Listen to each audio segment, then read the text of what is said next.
live in the live stream. Doing a live stream because it's a great live stream. Having fun and doing the stuffs, and we're back after a while, and I'm really happy about it. In the live stream. In the live stream. Oh, fucking. This isn't connected to the interwebs. Huh? Hold on. Oh, your laptop's not connected? No. Oh. I had to reconnect my iPhone too. Oh god. Yeah. Show available networks. networks. There it is. Connect.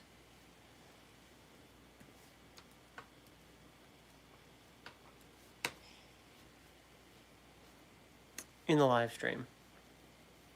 Because it's a live stream. In a new house. In a new house. Indeed. Tis why you weren't live this last week. Hey, get out of my thing. That's right, that's what. But I'm live now, and it's a live stream, and I'm excited to be here. In the live stream. In the live stream.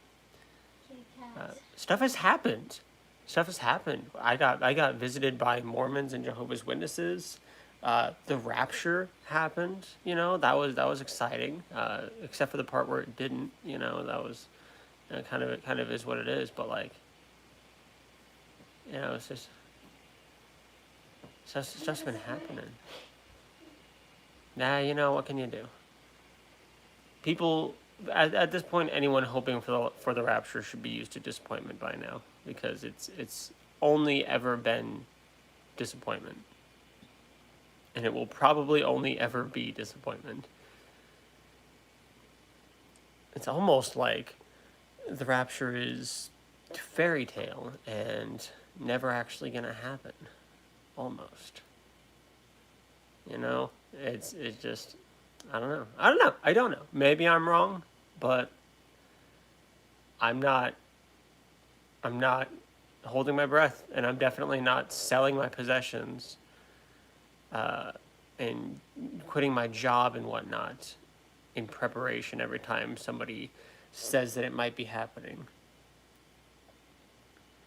And it really, really, really, really hurts. I'm a sympathetic person, and I'm an empathetic person. I don't get any enjoyment out of watching people give away all of their stuff in preparation for the rapture. I was like, the night before, I was seeing so many people, you know, selling all their stuff, getting rid of all their stuff, and I'm screaming at my phone like, no, please stop. Like, it's not gonna happen. It's just not. It never does. But so many people, and now so many people are screwed. Hello. What are you going to be for Halloween? I don't know. I don't know what I'm doing for Halloween this year. But yeah, and then you just see people now coming out, you know, the rapture didn't happen. It was, and I'm getting like mixed things. I saw this one video of a woman who was very unhappy that the rapture didn't happen. She's like, I'm supposed to be in heaven, you know, with my loved ones and Jesus and whatnot.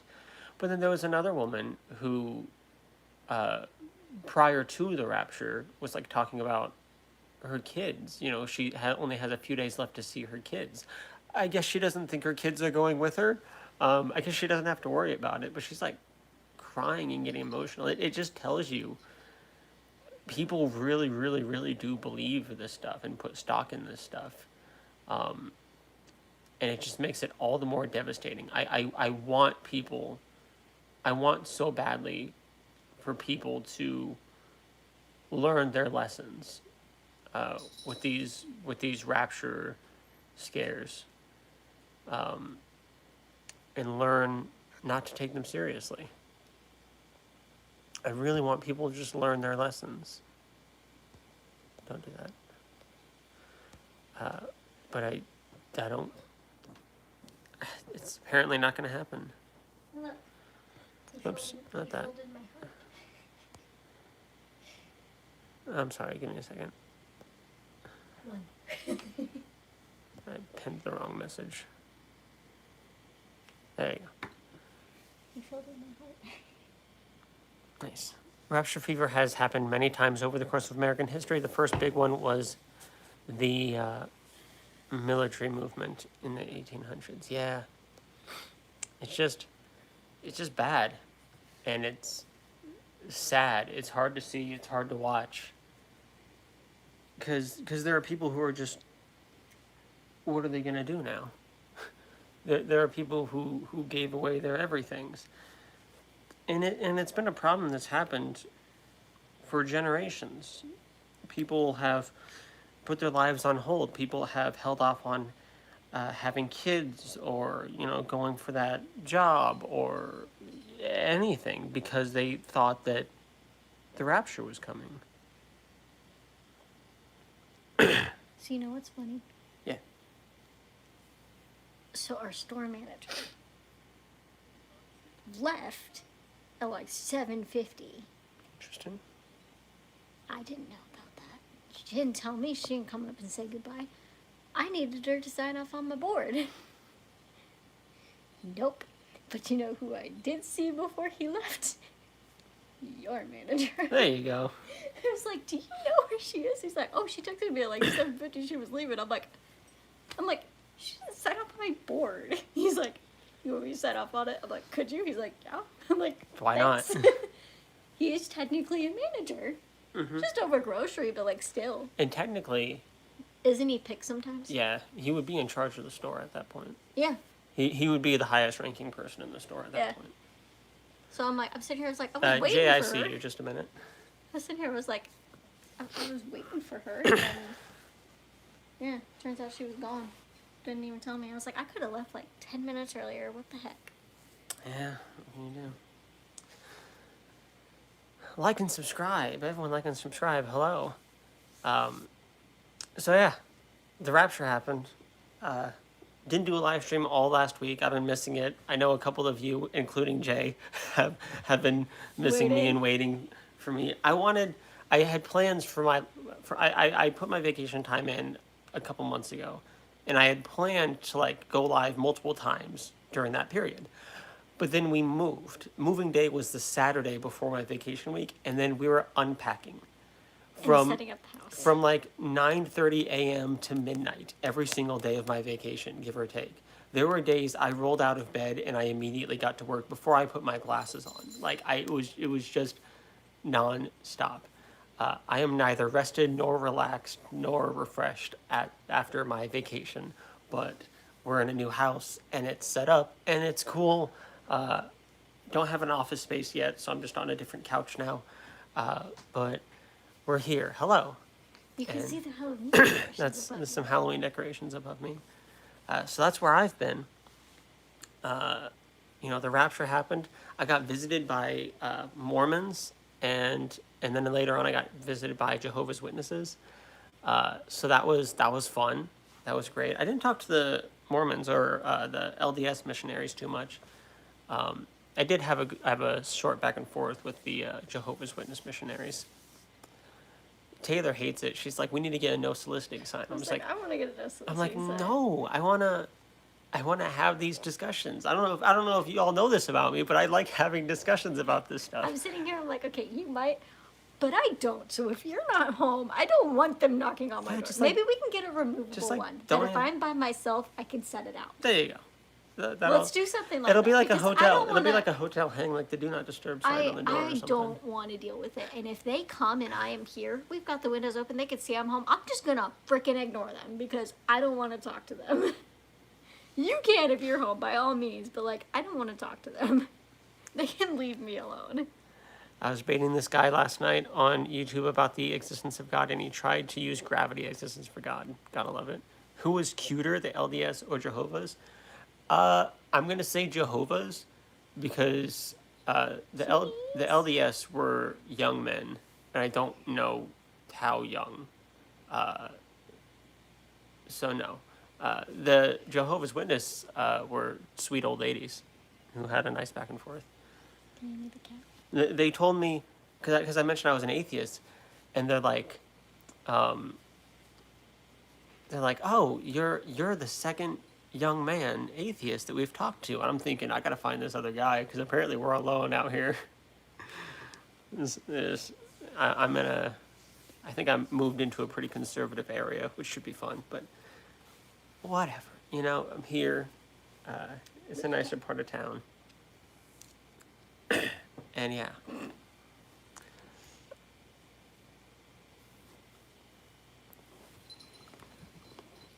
Yeah, Francisco, we're just talking about religion and atheism and arguments for and against the existence of a God.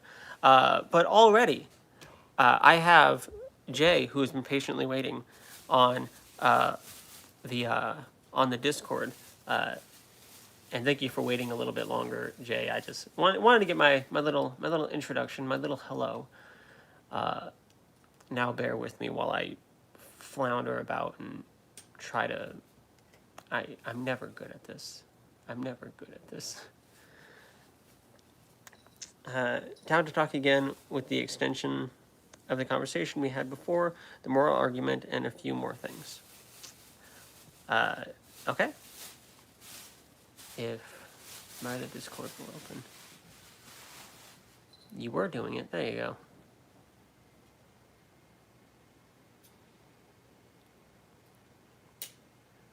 Pop, pop, pop, pop, pop, pop, pop, pop. Pop, pop, pop, pop, pop, pop. No pop-ups, please.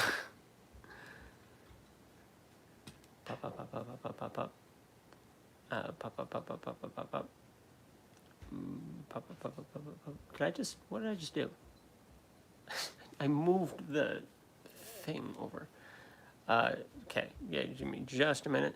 So Jay, pronouns he, him, wants to continue our conversation that we were having last time.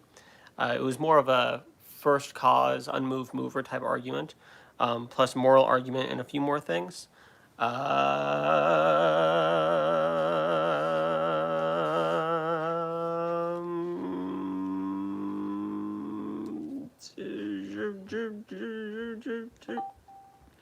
Jay. Hello? Hello. Hey, Drew. How we Hey, doing? Andrew, how are you, man? I'm doing all right. This tag needs to go. Okay. How have you been? You up a little bit. I've been doing just fine. I mean, I just got home from what's it called? My apologetics little group that I'm in. I mean, good stuff. Before we even start the debate or the conversation, I mean, good stuff. I'm hoping that you can hope for good stuff, right? I mean, I'm actually gonna get promoted to the president of this apologetic organization, so I'm like, whoa, that's awesome, dude. That's actually pretty cool. Yeah, dude, we had a meeting today about violence in the Old Testament, which really informative meeting. But yeah, I guess the if you want, we can continue about the contingency argument. However, I do know that we did leave on the moral argument there. If you want to, we can pick that up. I feel like we did about what we could with the contingency argument. I feel like I became the horse led to water that didn't want to drink at the end of there, because I didn't see the conclusion. The point I want to bring up about this. Yeah. It's a really big thing, right? But morality I is a also whole noticed- different thing that I'd be happy to get into. All right. So I also watched your video. Does God want to be found? Right. I saw it and I was like, maybe this will give me a thing, right? Yeah. Maybe this will give me a bit more insight, right? So inside of the video, these are just direct quotes. You said, "I sit here and I listen to some of these really, really complicated, complex, deep thought, intelligent sounding arguments for the existence of the Christian God. Does God want to be found?" Right. So here's the thing. So the funny part is, right, I was looking about this and I was like, this reminds me of something. So this is actually solved biblically as well. So Christianity is both for the child and the philosopher, right? So you can go into Matthew 18:3 about that, or Romans 1:20. But the thing about it that makes Scripture to be found logically, I would say, is that intent to want to find God. So the fact that you even asked the question in the first place, does God want this? Does God want that? I feel like I'm just not in that area to be able to take that little small leap of faith. That's talked about in the Bible. But what I want to get into is something in specific you said. Here we go. Yeah, I have these written down. You said, Be prepared. I thought, yeah. You said, I thought it was just supposed to be kind of obvious that he existed, to where none of us have an excuse, right? Yes. So that's something I want to bring up, right? I think that this idea of God should be completely obvious, even people like Christopher Hitchens and like, and like staunch atheists, right? They say that for God to be, or like even people like Alex Carter, for God to be absolutely obvious, I find ridiculous. And the reason why is because if the stars moved, let's just go with like the most obvious way, right? The stars moved, or somebody appears to you, right? Claims to be God, shows you in the most, like the best possible way, their God, worship me, right, etc. And then after that, you don't see him again. And then it's up to you to be able to have that relationship with that God. I would say that you're already getting pushed to do so. I think that genuine love, and I'm hoping you can agree with me on this, genuine love does not come because you feel inclined to do something or because you feel like you're forced to do something. I feel like that love comes from wanting, and that love comes from the ability to share. So I would define the highest type of love that is overflowing, love that you should share with everybody, and love that is personal. And all three of those tick the boxes of the Christian God. The second thing I want to bring up is Can I I think respond to that the other one real quick? Just when yeah, there's like a yeah, giant laundry list, it's harder for us to. It's easier if we go like 1 or 2 points at a time. yeah, okay, we could do that. So just a couple things that you just said to have that relationship. You and maybe you misspoke. If he shows up and is like I'm here and then he disappears, it's hard to have a relationship. You want a relationship with someone who's going to be there and be available and communicative, and not just one Yep. experience that might have been a one-off odd thing.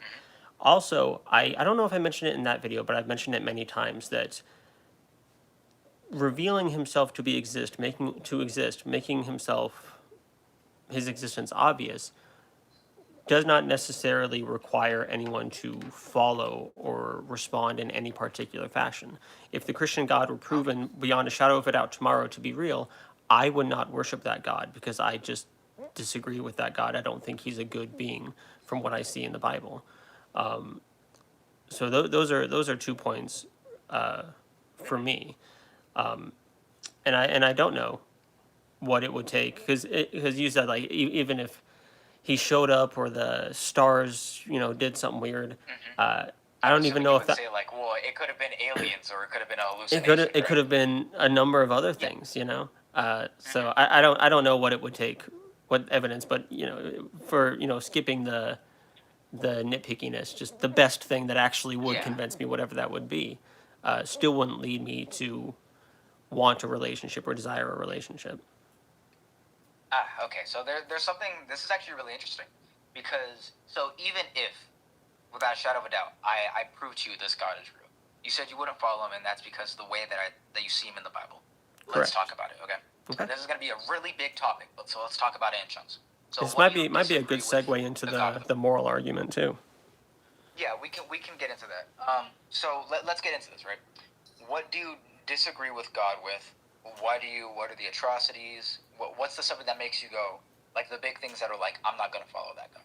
I feel like you're really prepared for this because you just said you had a meeting about the violence in the New Testament or in the Old Yeah, Testament. dude, Sorry, it goes really well. It goes hand in hand. it's meant If you to want to get it's into meant to Old be. Testament violence, yeah, if you if you want to get into Old Testament violence, that's fine. If you want to get into the parts of the New Testament, you want to get into whatever, right? I'm totally down to get into any points you want to bring up. Well, So I guess let's just bring up a list of three. I would get into the Bible in general as a book that generally supports. And I'll do four just because these are the main four that I usually go with, and we can do them one at a time or however.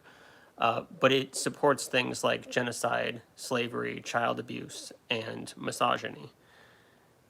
And it's just a monstrous God that supports things like that and other things. But I already extended exceeded three, so we'll stop there. All right, let's write this down. You said slavery. What are the other two? You said Genocide. child marriage. Is that what you said? Did you say something about that? I did not say child marriage. You said. Oh no, you said misogyny. Misogyny. Sorry, I had some misogyny.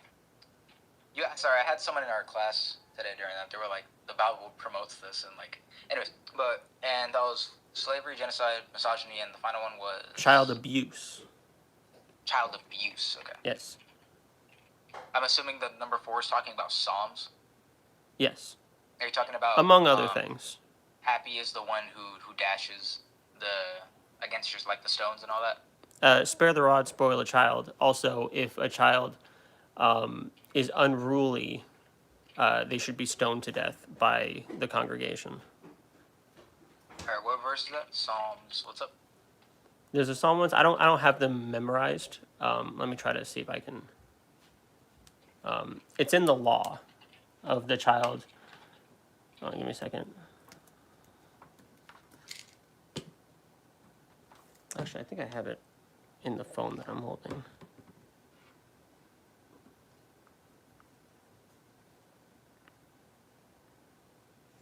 All right, give me a second. No, you're good.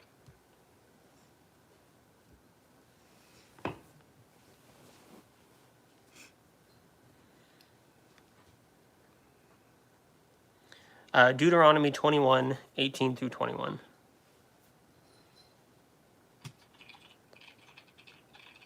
And then Right, Proverbs. Deuteronomy. Okay, sorry. Deuteronomy 21, 18 to 31. 18 to 21.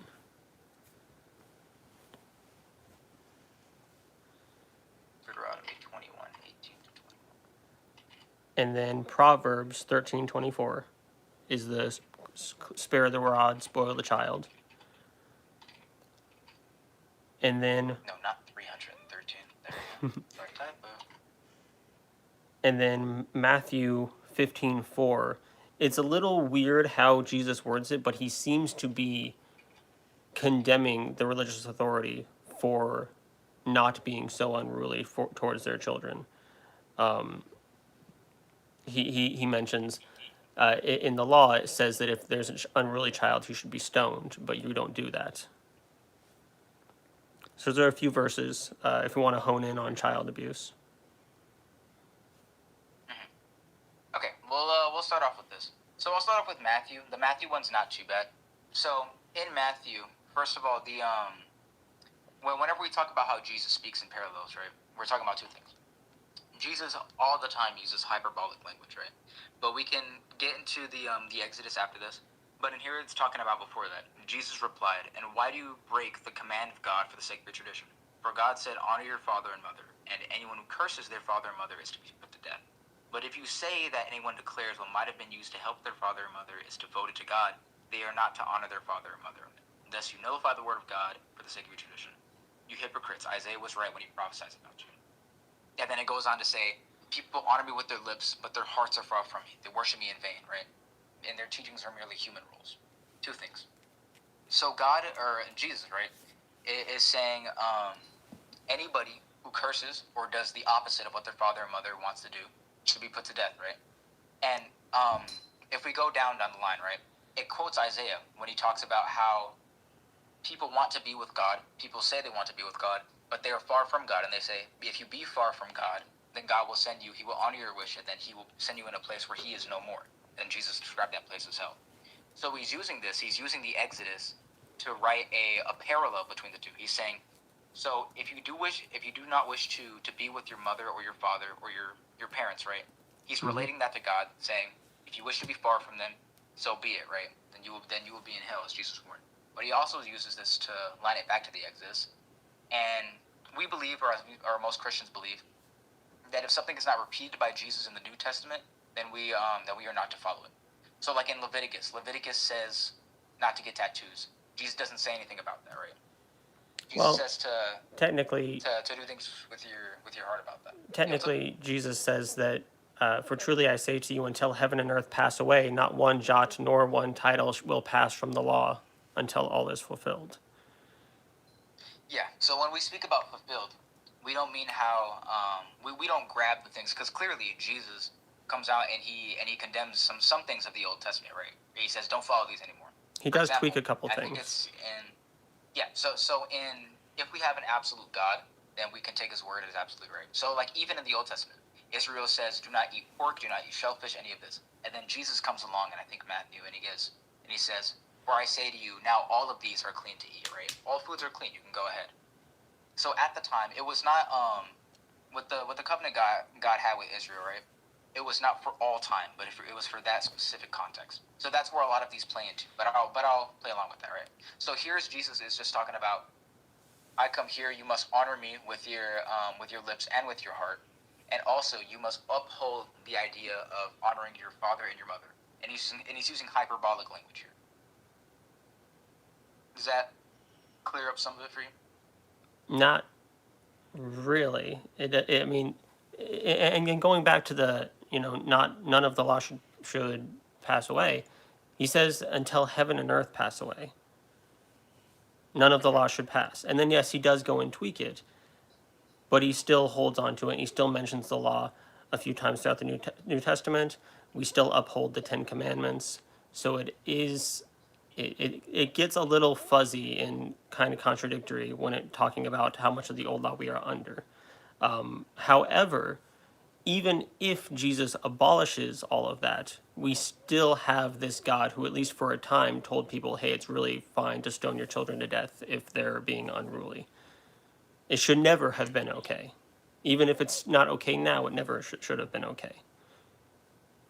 Okay, so do you want to dive into the Old Testament? Why did Yahweh command this?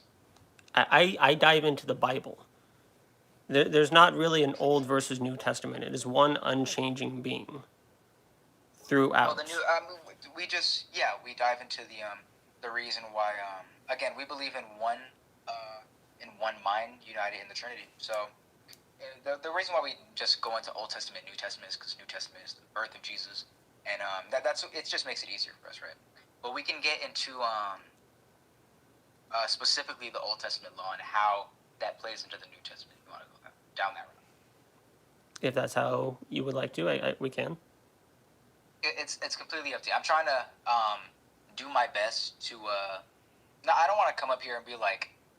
I don't want to come up here and like make one of those videos, one of those taglines where it's like atheist gets owned by Christian. I hate those videos. I'm just trying to have a genuine conversation and like see where your head's at, see where your heart's at, and see if I can clear up whatever there is. I kind of want to give you the reins a little bit because you're the one here sitting trying to defend the Bible here. So whatever, Yeah, man, but I gotta however you can, whatever Okay, you so- think defends and throws away this child abuse idea that we find in the Bible. All right, let's go into it. Let me go ahead and pull this on the side. I have to pull up Bible Gateway. Here you go. I've used that site sometimes. Yeah, it's pretty good.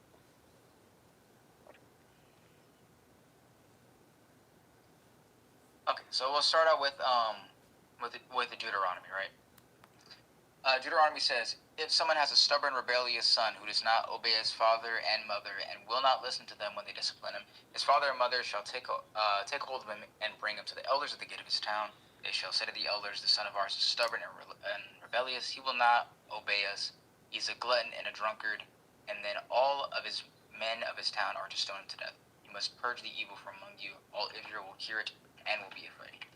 So, first of all, whenever we break down Old Testament law, we got to understand the context, right?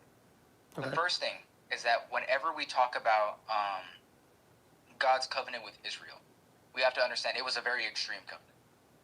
So, the first thing we need to bring up is that the reason why God commands these seemingly arbitrary rules, don't wear mixed clothing, don't eat this, don't eat that, and etc., right, is to separate Israel from the other states around it and classify it as that of God, right? And in here, we're not just talking about things like minor disobedience, right? So the law targets an adult child who is like, what's the word I'm looking for? Like, I guess, falls into the habit of being rebellious. So unruly is a good word that I usually use. Unruly. Yeah. I think it kind of sums it up. A glutton and a drunkard is someone whose actions threaten their family and community stability. So that's the first thing. So even just in the passage themselves, right? If they're talking about a kid being a drunkard or a glutton, right? I think that at this time it's talking about someone who's more mature. That's the first thing. I think that saying a child just refers to God's stance. So to me, to God, both me and you would be his child, right? But I think that here it's talking about people of older age. So that's the first thing. The second thing is that the parents have to present these cases to their elders. They can't just go and they can't just stone them because of so.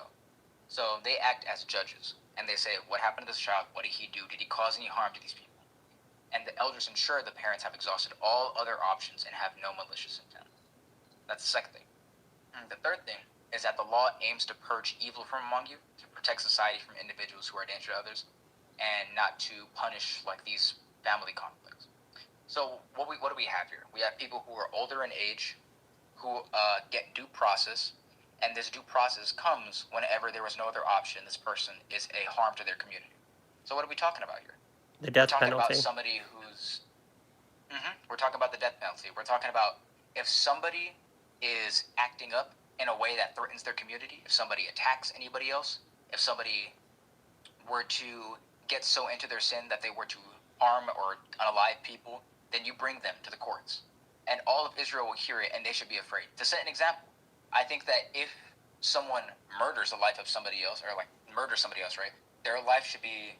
I think that justice says that their life should be taken as well, or at least they should be put away for life.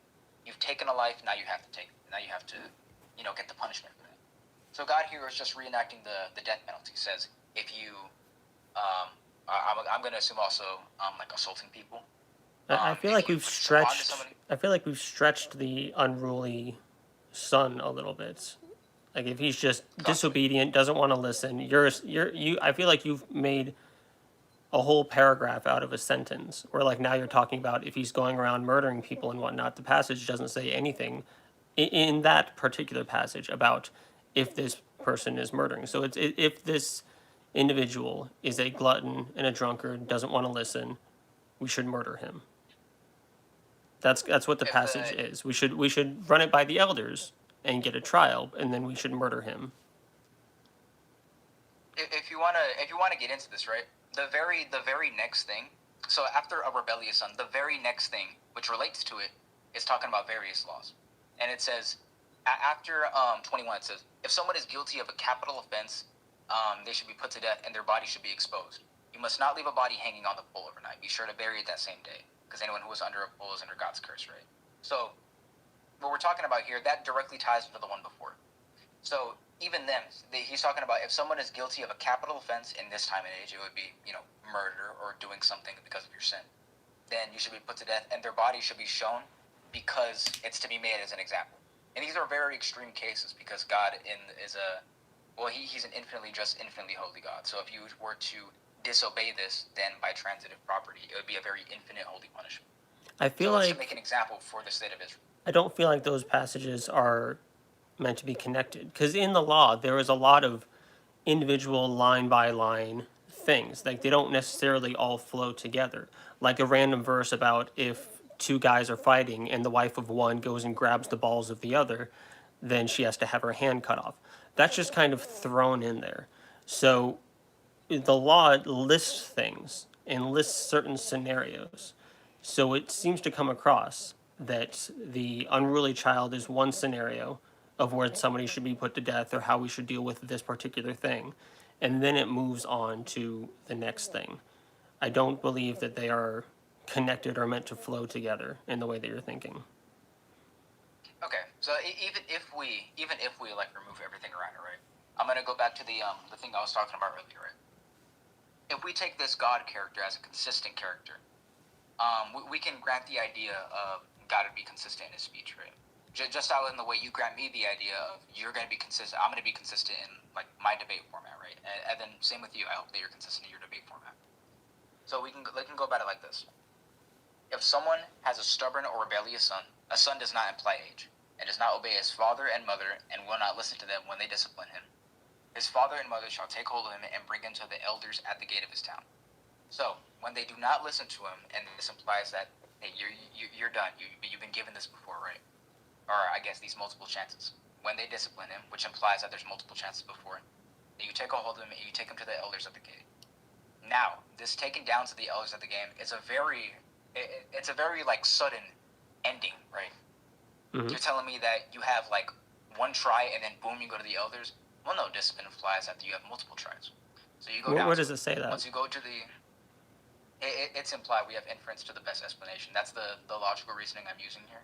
So wherever they go explain that inference and logic for me, because that's not what the passage says.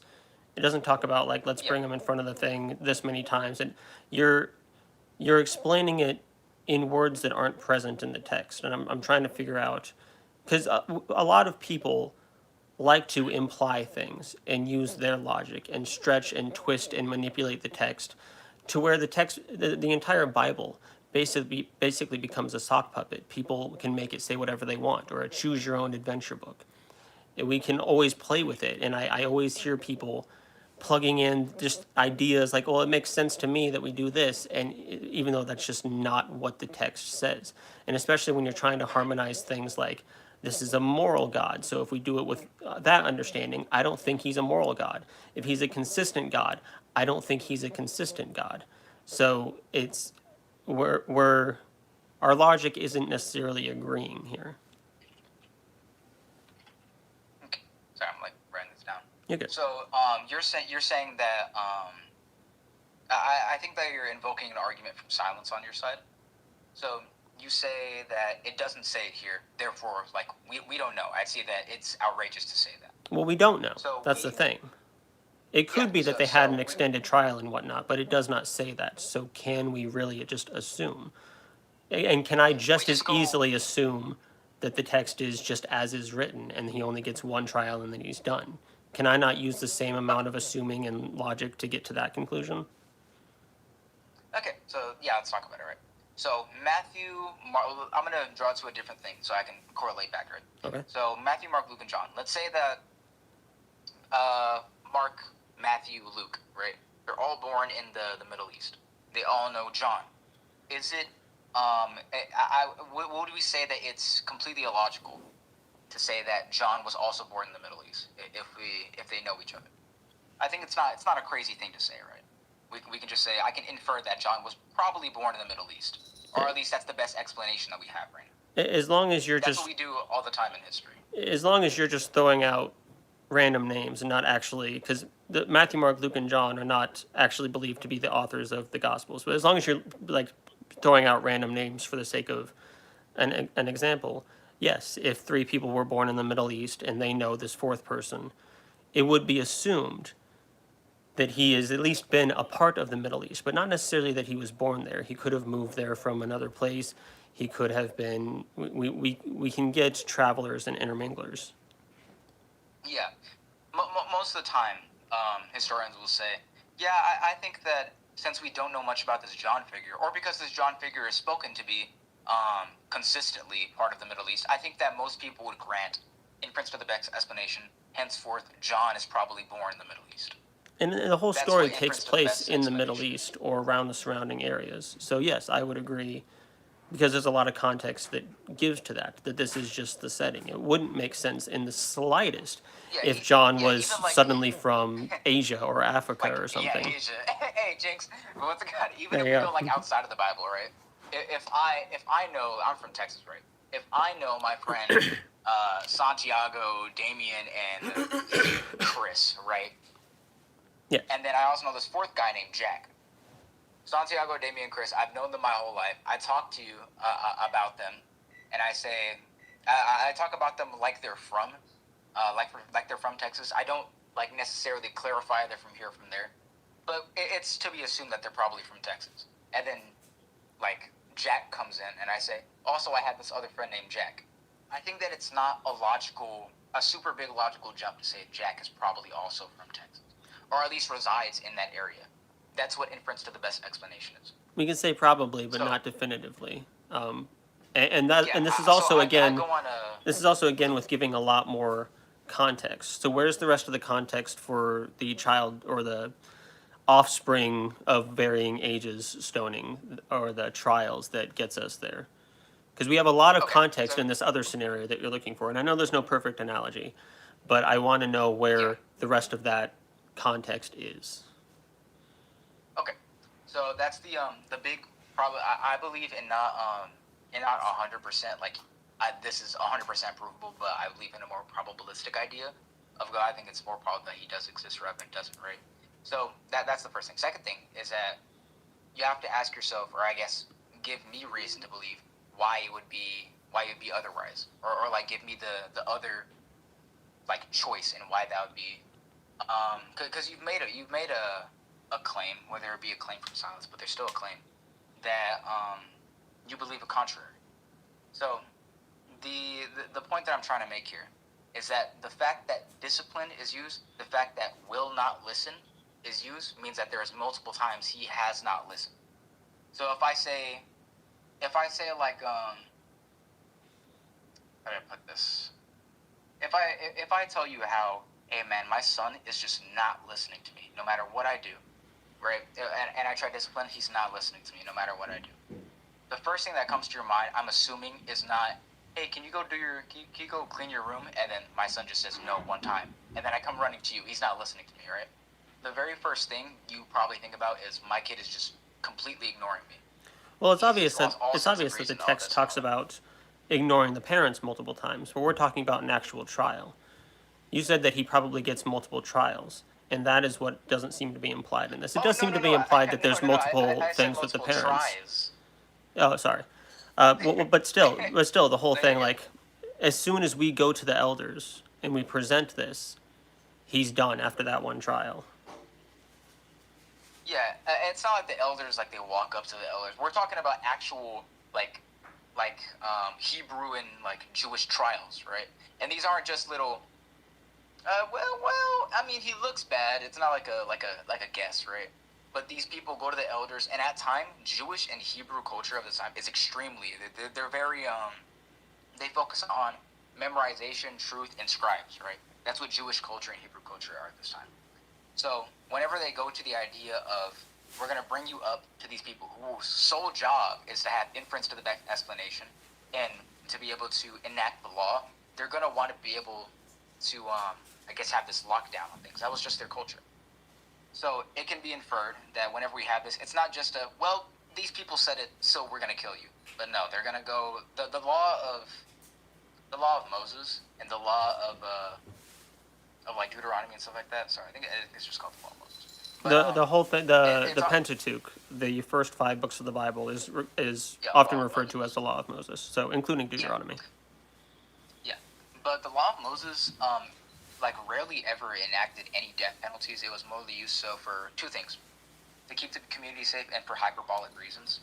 So whenever we have stuff like this, saying they should be stoned, it's not just a, you're bad, I'm going to throw you out there, but it was an extremely, extremely long process. It was an extremely, like, locked down process. And it wasn't just a little, you're bad, I'm going to throw you over here. Well, so what about the guy who was stoned to death for picking up sticks on the Sabbath? If we're talking about like threats to the community, let's go to Numbers 15, 32, 36. And I'm not like trying to like divert or whatever, but yeah, no, it's yeah, because you say, you know, these strict laws for specific things, but then there's stuff like the death penalty for picking up sticks. Or even in the book of Acts, and we can get to that in a second, there's a couple that are struck down because they did not give all of their money to the church and then lied about it. So God struck them down and killed them right then and there. That deserves the death penalty in the New Testament. Sorry, I'm going through this. I don't want to read all of Numbers 31. You're all something. Or sorry, all of Numbers. You said 21. Numbers 15, verse 32 through 36. 15, 32. I gotta slow down my talking because I have to keep reminding myself that you're typing stuff out. I want to make sure you can keep up.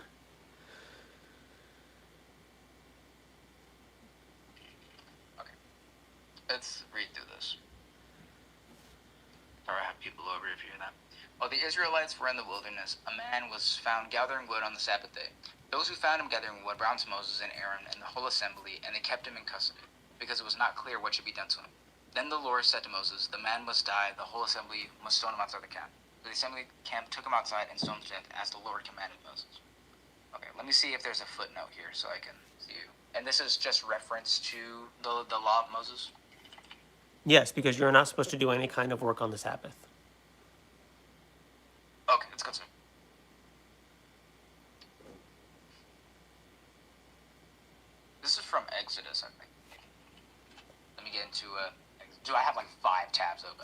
I'm sorry.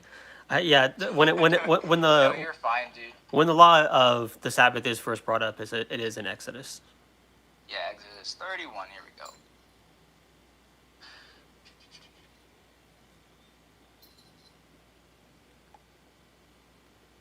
And one final one.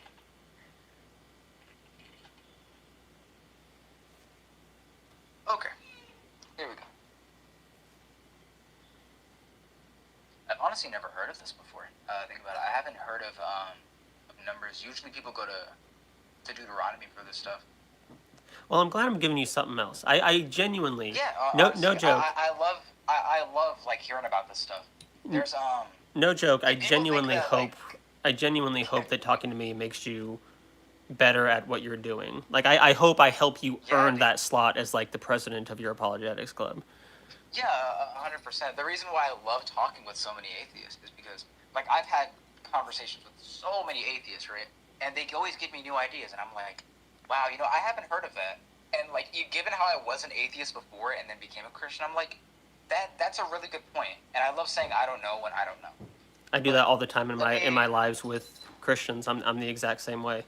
Whenever someone trips yeah, me up or I stumps agree me with or you on whatever, that. I it's think just an opportunity for me to go learn something else. yeah, 100%. So I don't want to like learn on this live. I don't want to like sit here. It's very hard to Like, do that. I do agree. yeah, here, let me bookmark this. I'm gonna come back to this. But this looks, maybe next year I can get this down for you. And if there's any point where like there is no shame in saying like give me like a minute to think about that, because we are having a discussion right now. I don't want you Yeah. to try to like speed read research in zero point 0.2 Yeah. seconds while we're in the middle of a debate. I, If we I have to don't, I put a don't want pin in to, it and look at it later, that's perfectly fine. I don't want to be like, let me, that's awesome, man. ChatGPT summarize this. Like, I'm not gonna, Right. I'm not gonna be like, but yeah, I like saying I don't know when I don't know. Yeah. When it comes to this, I haven't heard this being brought up. Mostly because most people go to Exodus or Deuteronomy, but Numbers 15, I haven't heard this brought up. So I'll put a pin in this, and we'll come back to this. Yeah, I have a couple numbers verses. It's a fun one, I guess we could say.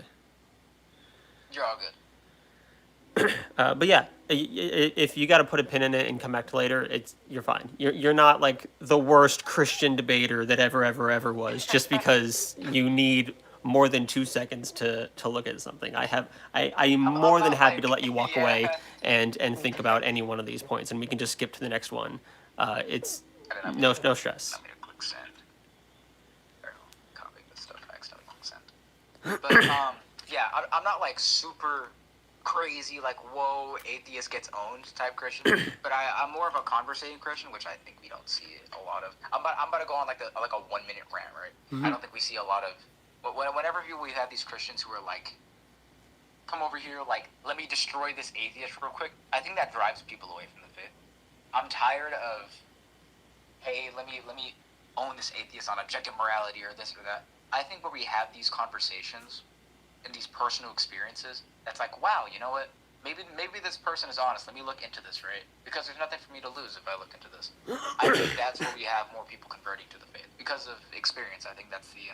I think personal experience is like one of the best reasons to believe.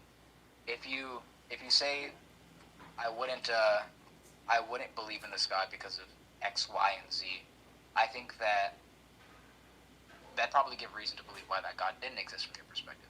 Well, so you're I think that also there's no reason to give it a shot. you're going to get a lot of pushback for personal experience. Anecdotal evidence is I among know. the weakest, even in court of law, forms of evidence. It does not get anywhere. It might be a reason for you to believe, but as far as trying to get other people to believe, personal testimony is nothing. But I do agree with you about the because I see atheists do it all the time. Like, just I'm dunking on this Christian, this dumb Christian. It's like, Dude, it's like, I would shake your hand if I could. Dude, there's we need to do like one of those. We need to do like an ironic one where it's like Christian and the atheist totally bond. Like we need to do one of those. But there's what's it called? I think whenever you have those personal like urges, like I'm gonna give it a shot. I think that's what people. This is honestly what people get wrong about Pascal's wager. Have you heard about Pascal's wager? Yeah, right. yes. Now, most people think it's. I think I should believe in God because it's like a cosmic bet, right? That's not at all what Pascal is implying.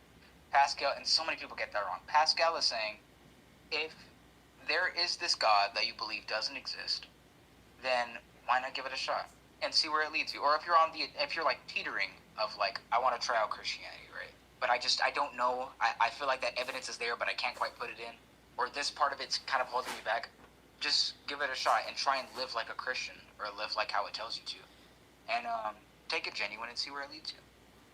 That's honestly why I believe I love like Pascal's wager for that sense. I use it sometimes, but yeah, I'm hoping that you can take Pascal up on the offer, but that's a completely different topic for another time. I mean, I used to be a Christian. Yeah, I mean, I used to be an atheist. I don't know if you know that backstory. I was a devout Christian the first 20 plus years of my life. I assume so. I found my way out of Christianity studying to become an apologist. Wait, did he just say he used to be an atheist? We have a Yeah. Christian Yeah, turned we're like atheist so turned Christian. similar, but We're, so different. we're having a lot of like similars and like opposite things that are also similar. Like we're just meshing over here. This isn't even like a debate. Like we're just like, I literally have like, as I'm speaking to you right now, I have like just food here and I'm eating it while I'm talking to you. It's like I'm catching up with a friend. It's all good. But yeah, we'll touch on like He does remind me Old of Testament stuff. My wife just said you remind her of a Christian me. I've known you all throughout your different stages. That's a. So you remind her of me when I was Christian, which I hope is a compliment. That's a compliment, right? Can you check? Yeah. I didn't just get like side slapped. She said yeah. She said yeah. Okay. Well, let's head into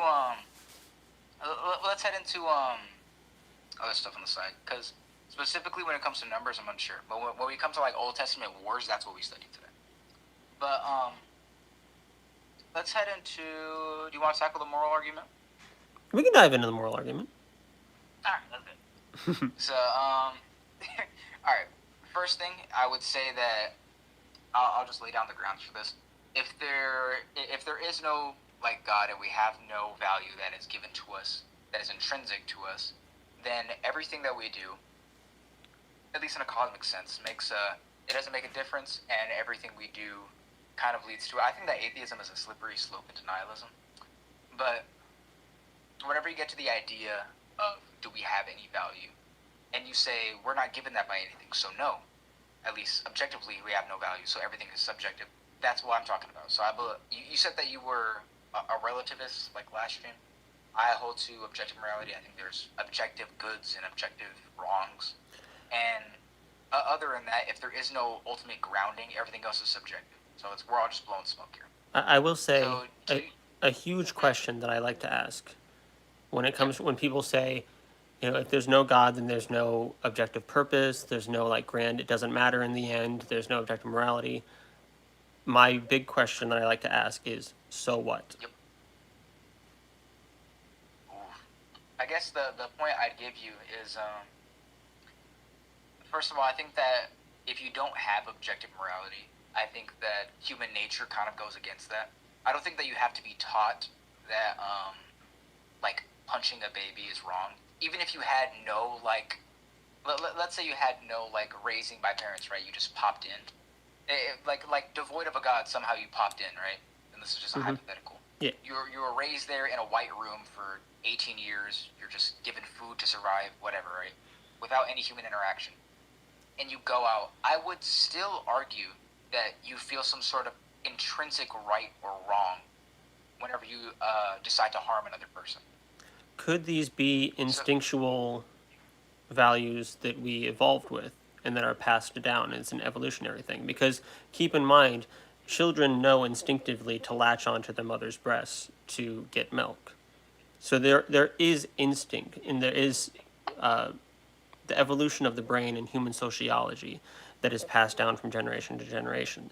We have evolved with this outward and inward system of morals and ethics that seem generally based on overall well-being, because like with anything with evolution, that's what works. What works is what gets passed on. And that's where I think morality and ethics comes from.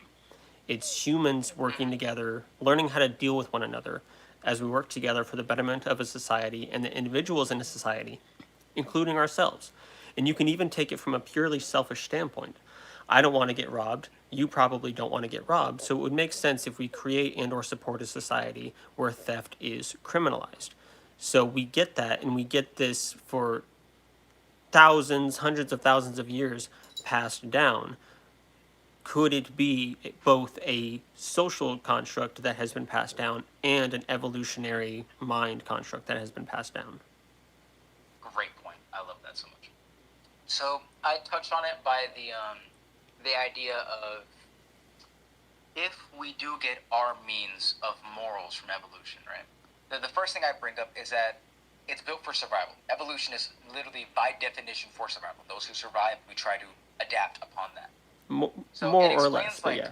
cooperation, but I wouldn't say that it explains morality. I think there's a bit of a jump there, and the reason why is because I'd say that like for example, let's say that you like helping a stranger at like great personal risk. If we're hardwired by purely evolution and like from a purely secular standpoint, I wouldn't see that. I think that, and if you do that, I think that it's not because you like love that person or you value their life, but it's purely to keep the gene pool alive. Yes, but keep And in I don't mind, think that the first thing that what's up? keep in mind, if we're evolving to work together as a society, the people who would be willing to help others at a great personal risk would be the ones more likely to work together for the betterment of a society. So it's that gets passed down. And it's sometimes it does end up being the do or die moment, being put into practice where they do give their lives for other people. But it is based on this idea of already the willingness to do that and to work for the betterment of a society. It is already based on that gets passed down. And much like with a lot of other evolutionary traits, it's not necessarily a survival of the fittest type thing, but it's typically what works best. And so if you're a complete asshole, completely detached from society, buddy, you're on your own. And especially back 10,000, hundreds of thousands of years ago, you're in the woods by yourself. Good luck. If you're working together with other people, you have a society, you have friends, you have people looking out for you. It provides an evolutionary advantage. But then you gotta ask the question, right? Whenever you do something, anything good for a person, right? If we go for if that person's gonna have no benefit to us later down the line, then why do we do it? And I'll ask you this, right? Let's say from your perspective, it's because they'll help us out. If we have like a grandma who's like 96 years old going down, and there's a car coming towards her, and you know for a fact that grandma is either gonna get hit by that car, or you can save her, but she's probably not gonna live much longer. So if you save that grandma, you'll probably get hit by the car. If you don't, the grandma dies. You both know you know both these options, right?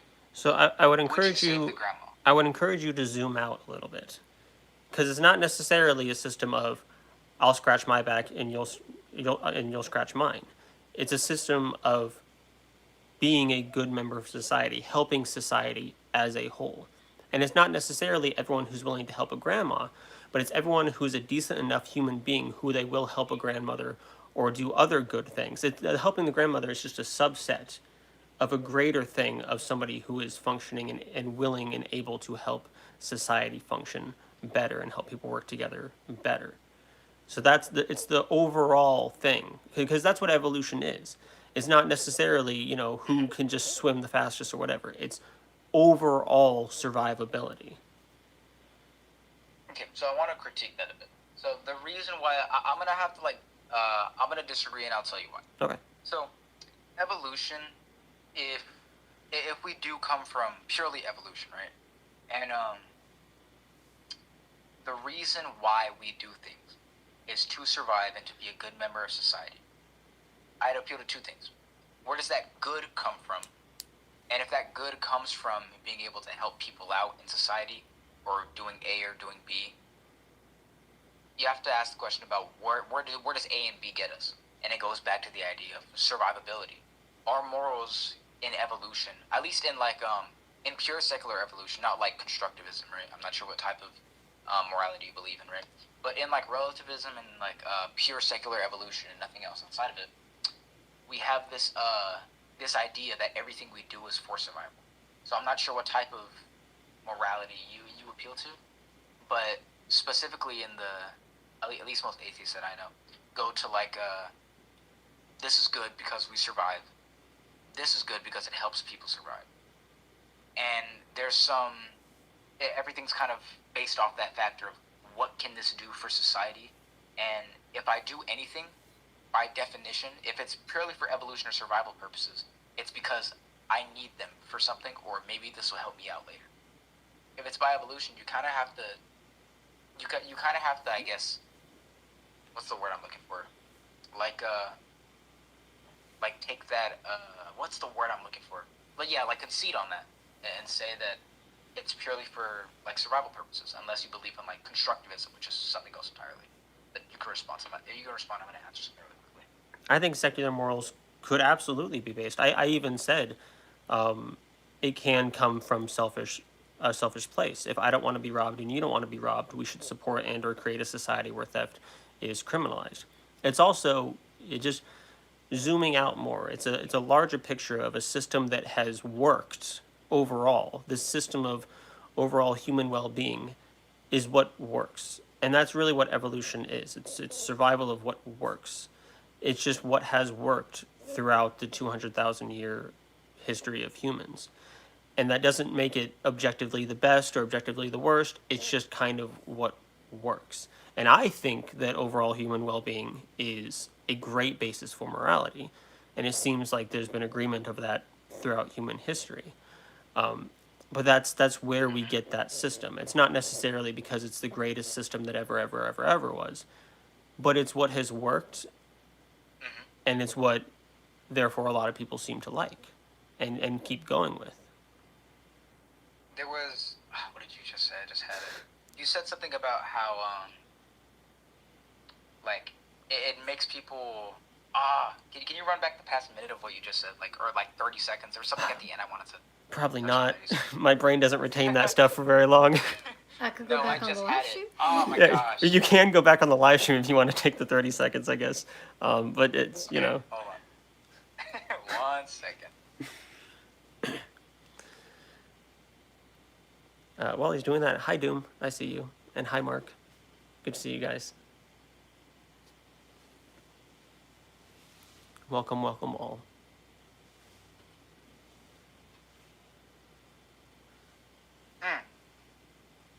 Well, I'm eating a frog.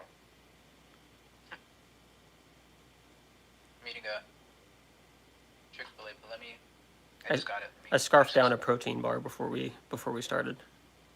You make me a pizza. I made a pizza. Don't use the word scarf. That's such a nasty word. Why is that a nasty word? Word scarf is bottom 5 words of all time. Is it? I think I'm okay with that. I think I'm okay with that. Boom, that's where you're objectively wrong. Alright. You said basing a society off human well-being is, it's like you said that's one of the greater things we can go off of. So I ask of you, what do you mean by well-being? Do you just mean like survival? Do you mean like pleasure? What can you like I guess enhance on that a little bit more? I usually go by things like health, safety, happiness, survivability, things of the like. The overall well-being of individual humans. Okay. So when we get to the idea of, I'm gonna touch on 2 things. You said safety and happiness, right? Those were 2 of them, yes. So I'll touch on happiness first. If something makes me happy, but like something like drugs, right?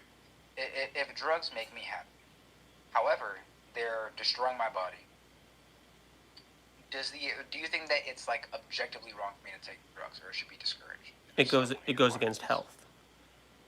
I said overall, okay. Like health, safety, things like that. I think I said health. I hope I did. Yeah, hold on. Let me write this down because I'm not sure I heard health the first time. So, health, safety, happiness, longevity of life. we'll put those down. Longevity kind of plays into health, though. Longevity kind of like is the umbrella of all of them. I feel like so you can kick that one out if you want. Okay, I'll put it like under the umbrella. Yeah. But I guess the idea of, well, two things. I don't want to like get off topic. I feel like we've already done that. Yeah, we're like not even like debating. We're I just conversation. I don't know. This isn't a debate anymore. But we've switched to like 5 different things in the past 20 minutes. But I think we're still like sharing information and stuff. So I don't think we're. This is more of like a learning than a. Or I guess bouncing ideas in a debate, I'd say, which is honestly one of my favorite things to do ever. So I much prefer the conversational aspect. Like I'm not big on like debates. I hate like formal debates. I just like let's just sit and talk about it. Like even with like all my friends, right? Like one of my IRL friends, right? He's literally been on modern day debate 3 times. Mm-hmm. He's such a good debater. I love the way he talks. I would love for him to talk to you. But I don't know if he's just gonna go out of his way and be like, oh yeah, sure. But I mean, whenever I see him on Wednesday, I'll talk to him about if he wants to go on the stream. But he's way more. I'm so much more conversational. Like I'm like leaning into my chair as I'm talking to you about this. Like you're actually here. Mm-hmm. But he'll come out here and it'll be like, I don't want to say he does this, but he is a bit more professional about it. He's not one of those people who comes on here and he's like premise 1, right? And he does those. But he is smarter than me when it comes to this stuff. Yeah, just as my main thing is just as long as no one's like a dick about it, because I will match energies, and people have seen it in these live streams. I will match energies. I'm super cool and nice to you because you're super cool and nice to me. I have been the complete opposite to people in these streams in the past, because I will match energies. Yeah, 100%. If I come on here one day and like quote me on this. If I come on here one day and I'm like, no, and I try cutting you off, please let me know. I feel like, or if like, I feel like after the 2 times that we've talked thus far, I would more so want to stop you and just ask if you're okay. Because like I don't know you, but based on our previous 2 conversations, that would be completely out of character. Like there's something going on that's like agitating you or something. I come on here one day, turn on my camera, and just completely mess up my whole desk. Yeah, I'd be genuinely worried about you. But I guess we can get into the idea of henceforth. Do you think that like humanism and like secular morality or constructivism, whatever, do you think that it'd be better to base like a society off that? It seems like that's what most of our successful societies have been based off of. It seems like that is what has worked. Well, I think that, but I'm gonna disagree there. When it comes to stuff like, and this is something that like even a lot, oh my gosh, like a lot of atheists agree on this. But even if this God didn't exist, the morals and the ethics that are taught, specifically in the New Testament of the Bible, right, are like really, really good for society. Like the idea that like everyone is equal. Don't like the very basics of morality. Well, not everyone is equal. Don't hurt people. The New Testament also still advocates for slavery and misogyny. Women need to be submissive to their husbands, and they aren't allowed to preach in church and should basically stay home and take care of the home. And then the Old Testament does even more against them. Yeah, I'm assuming you're thinking of Ephesians, where it's like, women, submit to your husbands as you do the Lord. There's a few. Hold on, I got a list. But there's if you want to get into Ephesians, that's the easiest thing ever. So Ephesians is just wives submit to your husbands as you do the Lord, for the husband's the head of it, and wife is Christ the head of the church. And then we go down like 1, and then it goes husbands submit in love to your wives, just as Christ loved the church. So it goes back and forth. I think that there's also in 1 Corinthians it says that women can't speak in church. In 1 Timothy it says that they need to be silent and submissive. They cannot speak with authority. Remember, Eve was the one that was tempted and fucked the entire world. I'm paraphrasing, obviously, and not Adam. They need to be subjugation. 1 Peter, they need to be subject to their husbands. They are the weaker vessel. So it does kind of still puts women down, and especially when you combine it to what is in the Old Testament, it does. The Old Testament goes even harder. Let's go on to this. Okay. Sorry, not trying to pivot to a completely different. No, we're pivoting again. Dude, we lost all track. We were doing did so see that. good at the beginning. We were so nice. I think And we're no, still doing good. I think we're still doing good. We're doing fine. You know what? Listen, I promise you, everyone on Modern Day Debate is probably crying right now because of how out of the blue this whole conversation is. Well, you know what? We're not on Modern Day Debate. We're on a channel know what? called Drew Skaggs, and Drew Skaggs is my name. This is my channel, and I'll run it however I want. And if I want to sit here and shoot the shit with whatever theist comes in, I'm gonna do that. And I don't really care what Modern Day Debates has to say. Oh my gosh. I've gotten on tangents before in these live streams about what type of bread is best. Yep. Was there an overall I mean, First Peter consensus on 3:7. that? I'm assuming really. is just talking about. I'm assuming it's just talking about being physically weak, physically weaker. If we want to talk about the weaker vessel, we can get into the idea of like Eve being deceived first. Although I think that what was it? First Timothy 2:12. You said. I'm sorry. Where am I? The weaker vessel is 1 Peter 3:5-7. Yeah, First Timothy 2:12 was the thing I was talking about. But First Peter. Yeah, First Peter. Yeah, you were talking. Yeah, I'm assuming this is just talking about physical stuff. But even if we assume that things like they're actually physically or I guess mentally they shouldn't do this or whatever, right? I think that what was I about to say? That goes against even the very beginning of people being made in God's image and people having certain roles. But I don't think that degrades their moral value. I think God is just saying that they have specific roles, which I don't think is a crazy take. It does. It still does kind of put them down, especially. There's no equality when you put the word submissive in there, and there's no equality when you can speak in this certain setting, but I can't speak in this certain setting. Let me do the submit to your husband, and then I'll do submit.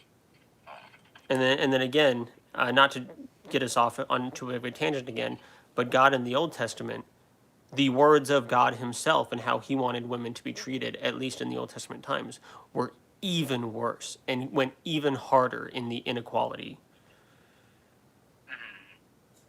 If you want to get to that, so for the Ephesians, the word submit is it's just talking about do it, do as you're told, and the submission part of it, the whole thing about submit to your husband. Sorry, I almost died for some reason. Anyways, but the thing about submit to your husband, that's just if you read the other parts of Ephesians, it just says the other way too. It also says husbands submit to your wives. So that's Does it say husbands submit to your wives? Yeah, I think it. Are those the words? Go on to 5. Husbands, love your wives, just as Christ loved the church and gave Himself up for her, to make her holy, cleansing by washing with water without the word, and present her as a radiant church without stain or wrinkle or blemish, but holy and blameless. So yeah, God commands them to absolutely love, with everything, at the same way that they love Christ. But still putting them. But still putting the man as an authority figure. In terms of man being an authority figure, I think that's I think the Bible teaches that. I don't think that's a crazy thing. Just having roles in the house. I don't think you can have you can have equality when you have an authority figure and a submissive figure. Well, no. I don't mean how do I put this? The man is usually the I guess the protector, as the Bible puts it, and then the woman isn't how do I put it, submissive to the man, as in the man will I don't know attack the woman if anything. Although I think I'm 85% sure you're gonna bring up a verse that says something about that in the Old Testament, because I've had that before. But there's I guess a role of protection here. It's that the man protects the woman is their best to protect the man, and then the woman protects the kids foremost, and the husband does his best to provide for the kids and the wife. So there's like a hierarchy to this in terms of like providing. But in terms of value, there's they're all exactly the same. The husband is actually commanded to love the wife like insane amounts. In the in Ephesians, right, 22 to 24 talks about wives submit and love your husbands. 25 all the way to 33 is just talking about husbands. You need to adore your wives. It's saying love them just as Christ loved the church and gave himself up for her, to make her holy, cleansing, washing the water through the word, present her in this way and that way, and like everything. So, and then even here later on it says, for this reason, whenever they get married, a man will leave his father and his mother and be united to his wife, and the two will become one flesh. So right there, we're like establishing unity. I think the idea of like women have a lesser role in Christianity, I don't want to sound like I'm like condescending, but I think it's like not a crazy argument. I think it's pretty messed up, especially if you want equality and whatnot. We can't keep using words like equality and submissive and authority in the same sentence. It just doesn't work that way. I mean, again, I would just say that they submit to each other. So yeah, that's equality. It's not equality because they've been given different roles, and some of those include the woman not being able to speak in church, needing to submit to take care of the children, while the man is the authority figure. Yeah, so the idea of I forbid a woman to speak in church is also something else that's a little bit out of context, but I'll go into this, right? So 1 Timothy 2, but before that, and I'll read it out for anyone in chat. 1 Timothy 2:12 says, or we'll start at 2:11. A woman should learn in quietness and full submission. I do not permit a woman to teach or assume authority over a man. So earlier on, it also talks about in where is it at? Jesus himself received. Alright. It was I am a I wish I'm gonna screenshot how much I have open. Please do put it in the Discord. I have a stupid amount open. Like I have like a whole I'll put this in the chat. Like 55 times. In reality, I have like, I don't know, like, I can't post images. I'll put it in your games. I mean, when it comes to discussions like the Bible and Christianity and whatnot, it's necessary. I have so many different notes and files and highlights. It's crazy. I have it's my electronic version of my copy, but I have the stereotypical Bible that's like dripping with highlighter. You know, it's needed. It's so intricate and complicated. Dude, It requires 1,000 tabs. Yeah, here we go. So at the very beginning, right, it says, I urge then, first of all, that petitions, prayers, intercession, and thanksgiving be for all people, for kings and those in authority, that we may live peaceful and quiet lives in all godliness and holiness. So the godliness and holiness is talking about worship, right? We need to, whenever we have this worship and this godliness and holiness, we need to be peaceful and we need to be quiet. This is good and pleases our God, our Savior, who wants all people to be saved and come to a knowledge of truth. For there was one God, one mediator, the man who gave himself, Jesus Christ, and we keep on going, right? So whenever it's talking about this, it's referring back and it's saying that in the church we need to, it just uses the woman as an example. So even before that, therefore I want the men everywhere to pray, lifting up their holy hands without anger or disputing. And then it just, since we already used the men, now we're going on to a different example that uses women.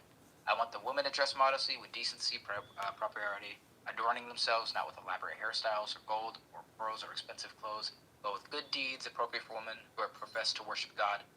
These women a woman should learn in quietness and full submission. I do not permit a woman to teach or assume authority over a man. She must be quiet.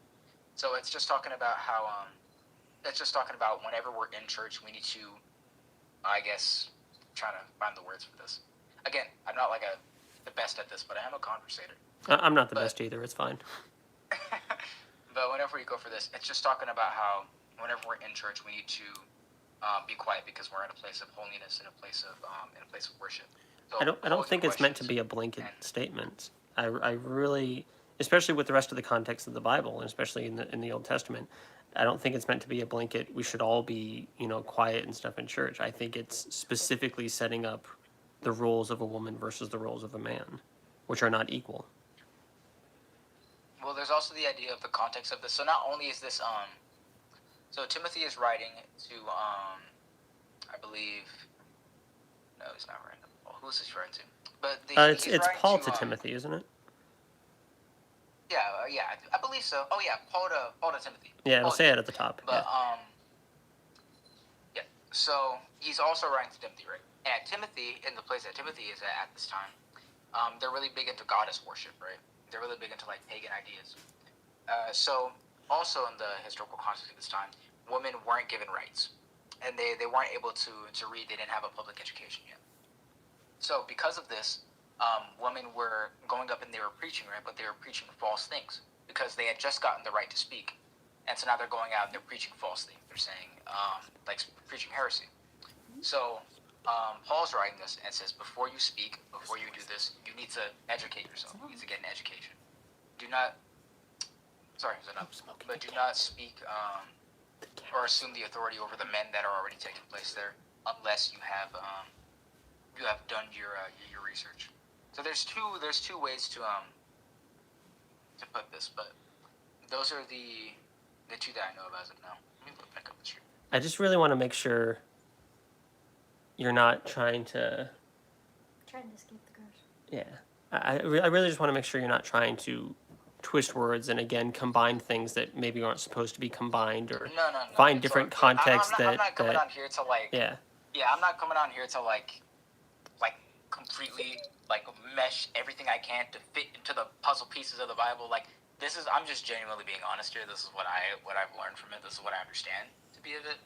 I'm not trying to come up here and say this is like 1,000,000,000% the truth. I'm just trying to get perspective. Mm-hmm. But this is what I've learned from the people who talk about it. Could this be wrong? Yeah, they could be. But I think that the answers that they give suffice the idea. I also just want to make sure you're not, because a lot, and I'm not necessarily accusing you of this. I'm just trying to make sure you don't do this, because I do want you to succeed at this. There are people who look at the Bible and have this idea of the type of God that they are taught to believe from Christianity, not necessarily from the Bible, but through Christianity, this all-loving, good, whatever God. And therefore, they then go to the Bible and they read things that don't necessarily agree with that, because the Bible doesn't necessarily agree with that image of a God. And they try to twist and swerve and, start trying to turn the Bible into a sock puppet or a choose your own adventure book that cherry pick verses, twist and manipulate verses. Like, I know that it specifically says this, but here are some verses where it doesn't say this. Like, all throughout the Bible, women are less, especially in the Old Testament, and then it continues it in the New Testament. After, again, we piggyback off of Jesus saying that not one jot or tittle of the law should pass away until heaven and earth pass away. We piggyback off of that and go into the New Testament letters where that theme continues. It's a similar thing with slavery in the Bible. So these are themes that are throughout the Bible, that I just want to make sure we're not misrepresenting and twisting the Bible in such a way, or trying to it can't possibly say this, therefore there has to be some way that it actually doesn't say this, therefore maybe this verse fixes it even if it doesn't. Yeah, you know what I noticed? What's that? And even as I am now, right? I agree with this, dude. The Bible is unbelievably complex. It is. As a dog. Okay, hold on. Who's ready for side round number 3? But what's it called, right? So let's get on to this, right? The Bible is not just like one giant book. Like some guy didn't just come along and be like, write it down. But it's 66 and 73 books. We still, Protestants and Catholics still fight on that sometimes. But written by over 3 continents or like countries. Yeah, I think it's continents. Over a series of 1,500 years or so, by like 40 authors in 3 languages. So it's unbelievable how much there is, right? And people like to use that argument of, it's been written by this many people and this many people, and it still is one good, coherent, univocal text, and therefore that has to be evidence for God. I say, Yeah, I yeah, disagree with that. yeah, I say, I think like people documented Abraham Lincoln. He wasn't the Messiah. yeah, But, I like, say, here, I think that gives evidence towards the historical part of the Bible. Like, sure, it's like historically, you can probably historically trust the Bible. when The people miracles of it are the parts where you get crazy. when people say like it was written by X amount during X amount of time, I like to butt in and be like, I can tell.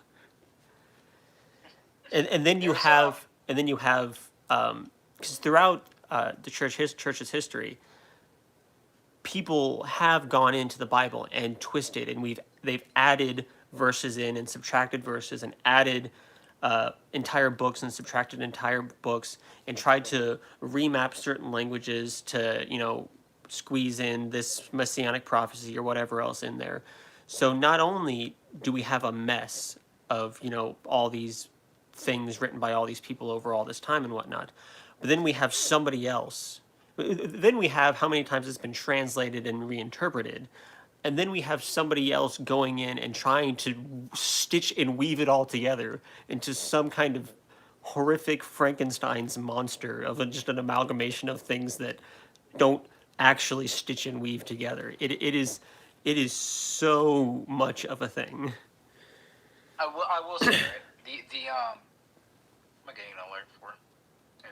Anyways, the idea of like I think I'll probably end it about here. I want to give other people a chance. But, Yeah, I wanna sit and talk with chat for a little bit, but yeah, let's go ahead. But here's my little ending note. Right? I will say I think the idea of if you, dude, there's so much because now I gotta get into numbers and do that. There's so much. Dude, there's so much. But there's 2 things I'll bring up. I think the Bible as a historical document is just fine. I think that, and I'll tell you why. The idea of like Matthew, Mark, Luke, and John being authors, or like not being authors, or being anonymous. Mm-hmm. The reason why we believe that is because it was attributed to them. It's like also by like early church fathers, right? Mm-hmm. Now I never understood that argument because now you think it's more probable that these people were lying, and or like there's something else outside of it, and I say, what's that alternative? So that's the first thing. I think that and I'm hoping that you come to this like too. I think the people who wrote the Bible were actually who they say they were. Like Mark wrote Mark, Matthew wrote Matthew. I don't think that's crazy to say. And people say how it's anonymous because of A, B, and C. I never understood that because it was literally talking about Matthew wrote this. Like they're letters written to each other and their transcribes written to each other. So or what did I just say? So I think that it's historically probable. Like even the things that happened, obviously we know that Bethlehem existed, Mm-hmm. Judea existed, exactly right, all that. So I don't think that's crazy to talk about. That's the first thing. I think that over time, I think you should come to that realization over time. That's not even like a Christian take. That's just like, even when I was an atheist, that's like a secular take. That's not, because I used to study the Bible when I was an atheist too. It's not like a super crazy take to say that these gospels that are attributed to these people were written by those people. I don't think that's super crazy. Second thing is I think that the how did I put this right? In the position you're in, right? I don't want to speak on behalf of you as like an agnostic atheist of like maybe I want to believe in a God, right? Maybe I want to believe that this God is real, or maybe I've just been misinterpreting something, right? Or I've been getting this wrong. But it's all right here, and from what I know, this is a bad God, or from what I know, this can't be true. But I still want to try it, but also I don't want to because this seems like a bad God. That little like gray area right there is kind of the place where I was at whenever I was an atheist too. Because before I was like a staunch like there is no God atheist, and then I turned to like an agnostic atheist, and that's about the position that you're in too. At least I don't want to like assume that, but more or less. Yeah. But I, I I was, keep in mind, a devout Christian, dedicated to the Christian God. I would pray all day, throughout the day, every single day, to make sure my steps aligned with His path, and I believed firmly that I would get signs and messages and stuff from Him. I was in it. I believed that there was a whole oh yeah. spiritual war going on between the forces of God and the forces of Satan, and that I had a role to play in that. I was in the trenches. Yeah. I was in it, and I was dedicated, ready to follow this God wherever He would like me to lead. So I definitely did try it. Yeah. But there is a whole different discussion to be had about, let's try this God, because you could apply that to other gods, and people have the same experiences Uh-huh. with different gods. But that's not to get too much into the weeds. And with the Bible as a historical text, I think at best the Bible could be seen as a work of historical fiction. You brought up Abraham Lincoln earlier. People wrote about Abraham Lincoln's life. Somebody wrote the story Abraham Lincoln Vampire Slayer, which covers Abraham Lincoln, who existed in the U.S., which existed, following, the points of his life and whatnot, which happened. But he was also fighting vampires. Oh my So, gosh, you brought up such. Oh, why yeah. would you bring that up? Because now So, I have such a good point I want to bring up, but I don't so, want to. so with the Because we're like Bible, nearing the end of our time. so with the Bible, yeah, we've confirmed even some characters in the Bible. We can kind of confirm, like David, even, and some of the places and whatnot. But it's the difference between how much is historically reliable and how much is the extra fictional stuff that was added on. So those are two things that I think could build into a great future conversation. I Yeah. think I might go ahead and let you go with that. Okay. Okay. Yeah. Final thing. I want to leave you with a rock in your shoe here, right? Okay. That's a really good phrase, by the way. That's such a goated phrase. I like it. It keeps you thinking, essentially. I like it. Yeah. But here's the final thing I want to bring up, right? Let's say that I would grant that the Bible is not like just random history, right? Or like someone didn't just write it into be. But the crucifixion is the pinpoint of my faith. And the reason why is because of one thing in particular, right? This is kind of what put me over the edge into Christianity, right? Let's say that you raised, or like you saw someone rise from the dead, right? Like indisputable. You didn't just hear from someone else, but you physically saw someone raised from the dead. They're alive. It's not a hallucination. You and like 12 other people. And now we have this thing. Someone walks up to you and they go, raising someone from the dead is punishable by death, and they're willing to kill you. Unless you were extremely familiar with this person, unless this person was really the friend that you thought that you thought they were, right? That you've known this person for like years and years and years, and now all of a sudden you're being forced to choose between them. Do you want to live, or do you want to die for what you claim to have seen? There's three choices. One, is that you somehow were mistaken. Just somehow. They physically walked up to you, they touched you, you shared food with them, you shared a meal with them, you shared a conversation, and they had consistent personality with the friends you know. But you mistake them for coming from the dead. Two, you see them come back to life, and it's like more probable that they actually raised from the dead. However, you don't go to death for that belief. Or the final option, which is that they raised from the dead, and you were so firm that they did, that you're willing to go through torture for that. If the third option happened, you wouldn't go to death for it, I would say. Because you wouldn't go to death for a lie. Do we agree on that? At least that no sane person, probabilistically, would go to death for a lie. I am not going to make any more points because the amount of whole different discussions we have brought up just in the past few minutes as we're trying to say goodbye, and I don't think I'm going to allow you to make any more points. Because I'll leave you with that rock in your shoe. But I hope Jay, you we think have about so that. much to discuss. We have so much to discuss, Dude, and yeah. I look forward to it, honestly. But I'm not gonna make any more points. I'm not gonna let you make any more points. We're gonna say goodbye, All good? and we're gonna look forward to more amazing conversations in the future. How about that? Okay. All right, man. I'm totally down with that. Alrighty, thank you so All right. much. You have a good one. I hope you have a good one. Later, bro. I'll see ya. Good conversation. Another wonderful conversation with Jay.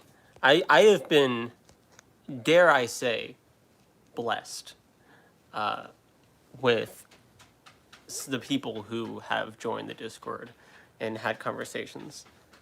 There have been a couple that have been, less than desirable, but overall, it has been great, and I look forward to more. I know that that's not going to continue forever, especially as the channel grows and stuff. It's not. I watch other people who talk to people through a Discord or the call-in shows or whatever. I know how it gets, and I'm waiting for it. I'm not looking forward to it, but thus far, I have been very happy, and even if and when the channel grows and we get more of the mess and awful people, I will at least hopefully still have people like Jay as a nice palate cleanser to have a conversation with after I've just gotten done screaming at someone else. So, people in chat, how have you been? Haven't talked to you guys much. I hope you're all doing well. What are we discussing? What are we talking about? Off topic, babe. Our bedroom. Mixed is talking about Twinks again. Our bedroom soundproof. It's basically sound. I walk in there and I can't hear anything out here. I want to know if Cece's Not a is, single thing. because Cece is right down the hallway. My daughter's a little bit closer in this house where I'm at. Eventually, I want to have a whole office space set up in the basement, but that's not now. So right now, I am if there wasn't walls, I could have a conversation at this level with my daughter. Her room is right there. So Only part of our room is hopefully just it's that we somewhat have the fan soundproof. on and the air purifier as well Yeah. noise. She has her fan. Her fan's a little loud. Is her fan on? Yeah, I keep it on. I'm gonna go step in there. But chat, hi, welcome.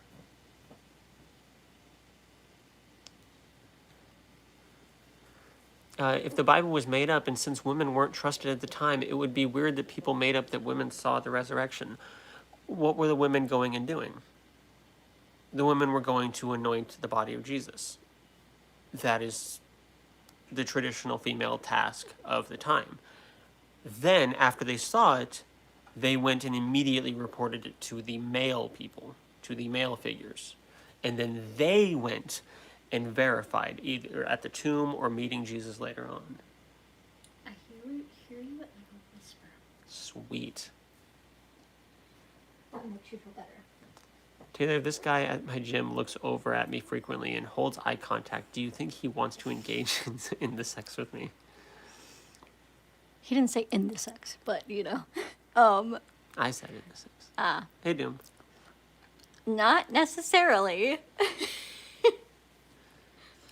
Yeah, we don't need to talk about sex too much on this mixed, as funny as that is. Just funny.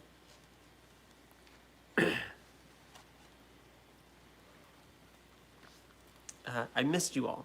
I missed these conversations. Oh. I missed being here.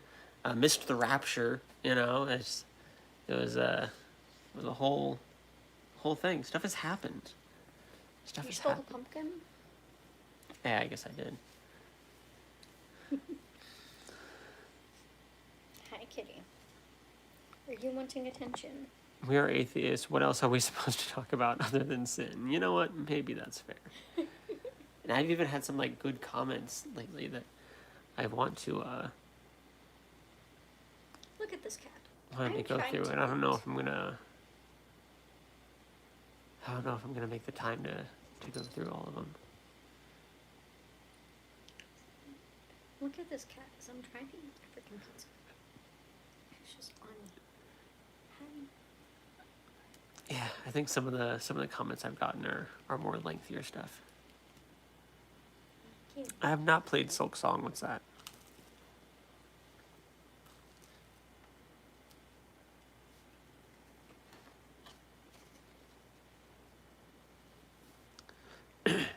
I am not sinning by making consensual love with my of-age partners. Respectfully. According to Christianity, you are. But it's whatever. According to Christianity. It was recorded history. People 500 years will be talking about us and calling us sexist because we have never had a female president. Maybe. Is it an indie game? Yeah, I haven't heard of it. One of the best indie games. There's some really good indie games out there. That word of choice is more appropriate. Next. I appreciate it. What's it about? I know you're limited by like what you can say in chat, but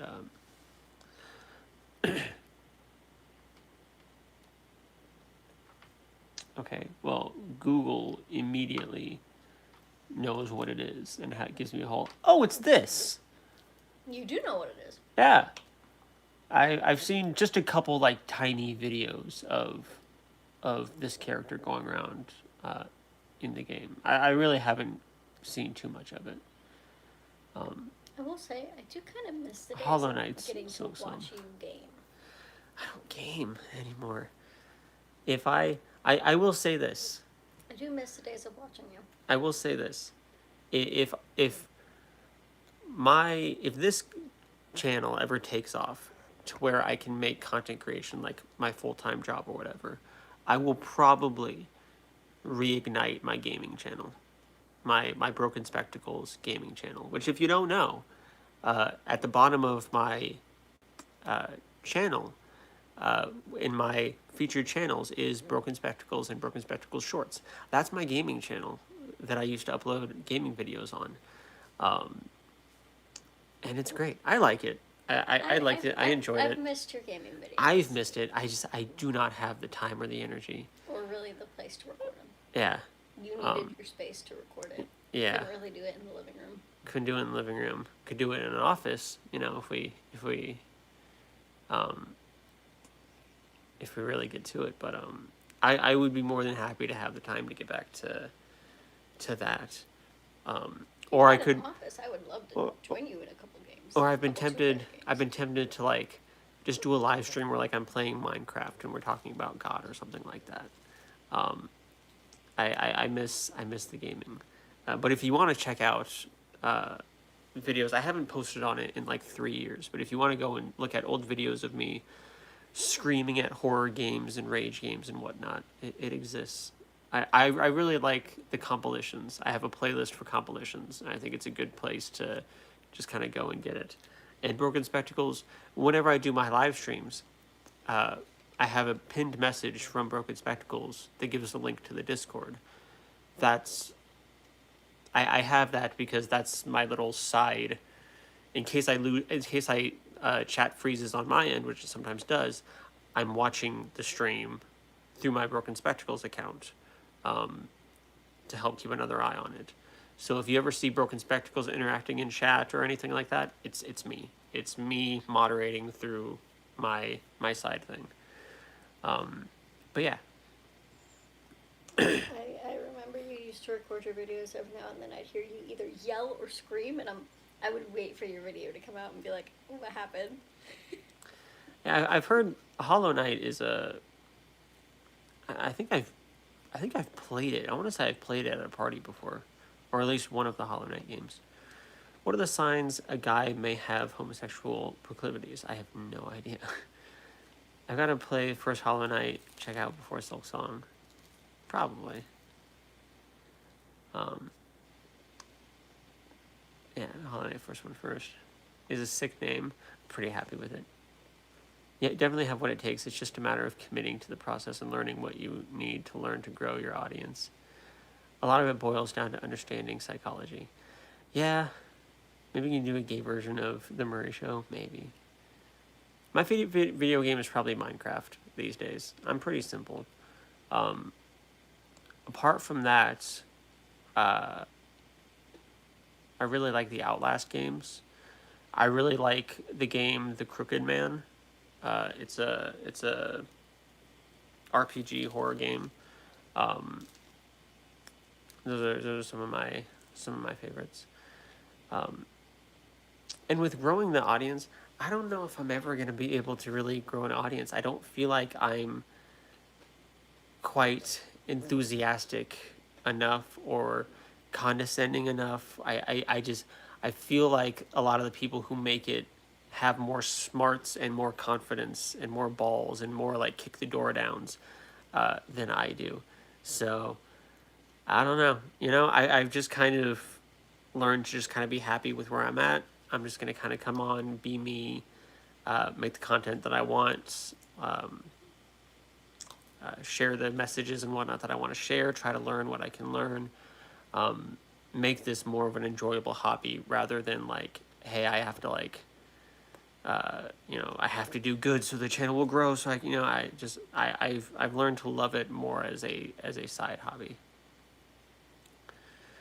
But who knows? Who knows? Where closeted guys and their flamboyant lovers yell at each other. I know very little about Hollow Knight, but I know it's one of the games. It is one of the games. Or if Hollow Knight's crazy, just don't look up playthroughs. It's best if you get the real experience. It's always better to play. Drew, how do you feel about the economical impact? Don't talk about that stuff. I'm gonna remove that. Don't say words. They have more confidence, but not more smarts. Humility is one of the core predecessors for wisdom, and you have it, and it has grown fruits. And understanding humans isn't a matter of condensation. It's ensuring they are given the best possible experience. Yeah, I don't know. I was gonna put my pizza away, but I can't reach the I'm also... plastic bags. Oh, sorry. Get the stool. It's loud.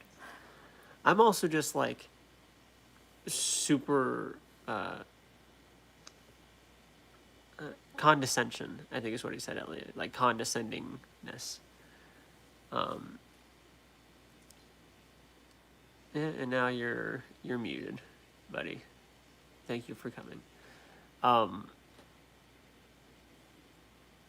But it's also just me. Just you're not going to hear me compliment myself.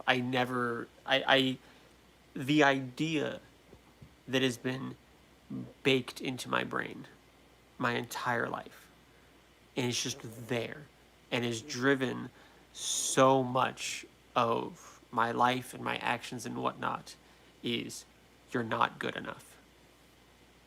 Because I was raised and treated in such a way where I was never good enough for people, including people I never should have even had to try to be good enough for. So I have like no confidence. It is always and will, and I'm working on it. I really am, and I've made strides, believe it or not. But it's just that is the core of my brain. That is the untouched core. Is you're not good enough. You need to be better. Period. So. I think you're amazing, but you're not gonna listen to me. Maybe I do have what it takes. I think. But you're not going to hear that from me. You hear it from me all day, every day. One thing I'm excited about getting an office space. If I can get an office space, I'm going to have my stuff organized in a desk. Because I have way too much that I'm trying to store up here and like make notes in my phone, and it's not working. I can't remember all of this. I'm constantly, you see me in these live streams, someone brings up, the ontological argument, and I have to be reminded of what that is. I've engaged with the ontological argument a number of times. I can't tell you now off the top of my head what it is. So I just a desk space, because especially I have to set up and tear down just this setup every week that I have in front of me. But just a desk setup that is just there, and I can have stuff. I can have notes that I can look and hold and flip through. I can have, my Bible. I can have it out with highlighters so I can, take better notes on my physical copies and whatnot. And I can put some of these thoughts somewhere else. I can expand my brain out to a desk, out to a home base that I don't have to, destroy and set up every week. And I think that's really going to help me collect and organize my thoughts, because I'm not there right now. It is not wanting to. My head is full, and information is constantly just leaking out and disappearing.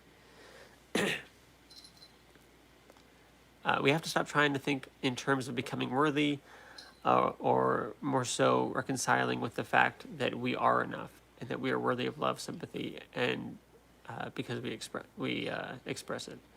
See, I agree with that,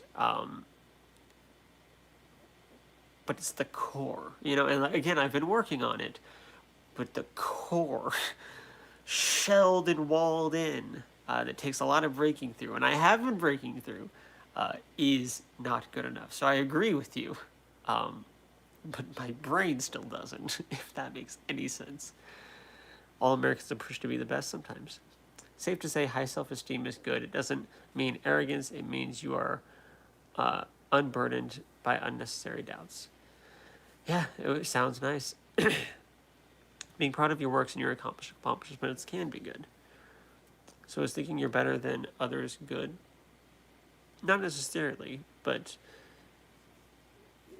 I'm proud of how much I've learned in this field. Even though I've just, been complaining about how I still have so much to go and how much I'm struggling, I have learned a lot. And I have grown a lot. You can even go back to some of my first videos that I posted, 3 years ago. I have learned and grown a lot. And I'm proud of that. It's not necessarily comparing myself to others so much as it is comparing myself to who I was 3 years ago, who I was 1 year ago, a month ago, a week ago, yesterday. Constant bettering of myself is something that you can always be proud of. It doesn't necessarily have to be a comparison to other people type of thing. Because yes, sitting here being like I'm better than these, dumb Christians, whatever. Yeah, that you're an asshole. That's not something. That's not good pride, I guess. I don't listen to Chaperone, actually. What is Kitty. she? Is she still going at the door? Yes, she's going back and forth between the basement door and the garage door. This cat. Kitty. Most of what I think about is a result of severe shame that I will burn in hell for eternity. Smoking. See, I never worried about burning in hell because with how much I was put down growing up, I just assumed that's where I was going. That I wasn't going to get. I didn't deserve God's love or any eternal, reward or whatever. So I always just assumed I was going to hell. So I dropped the fear of hell real quick, which probably isn't a good thing. Why are you obsessed with all High self-esteem means having a big ego, which has advantages and disadvantages. Get angrily positive. Say something corny that is worth admiration about yourself with bravado. Positive affirmations. You're just purring. We have to compare ourselves against who we are. We each walk our own journey, and the true comparisons are of merit are impossible. Who wants to see Kitty? Kitten. She's in kitty cat jail right now. She's just purring.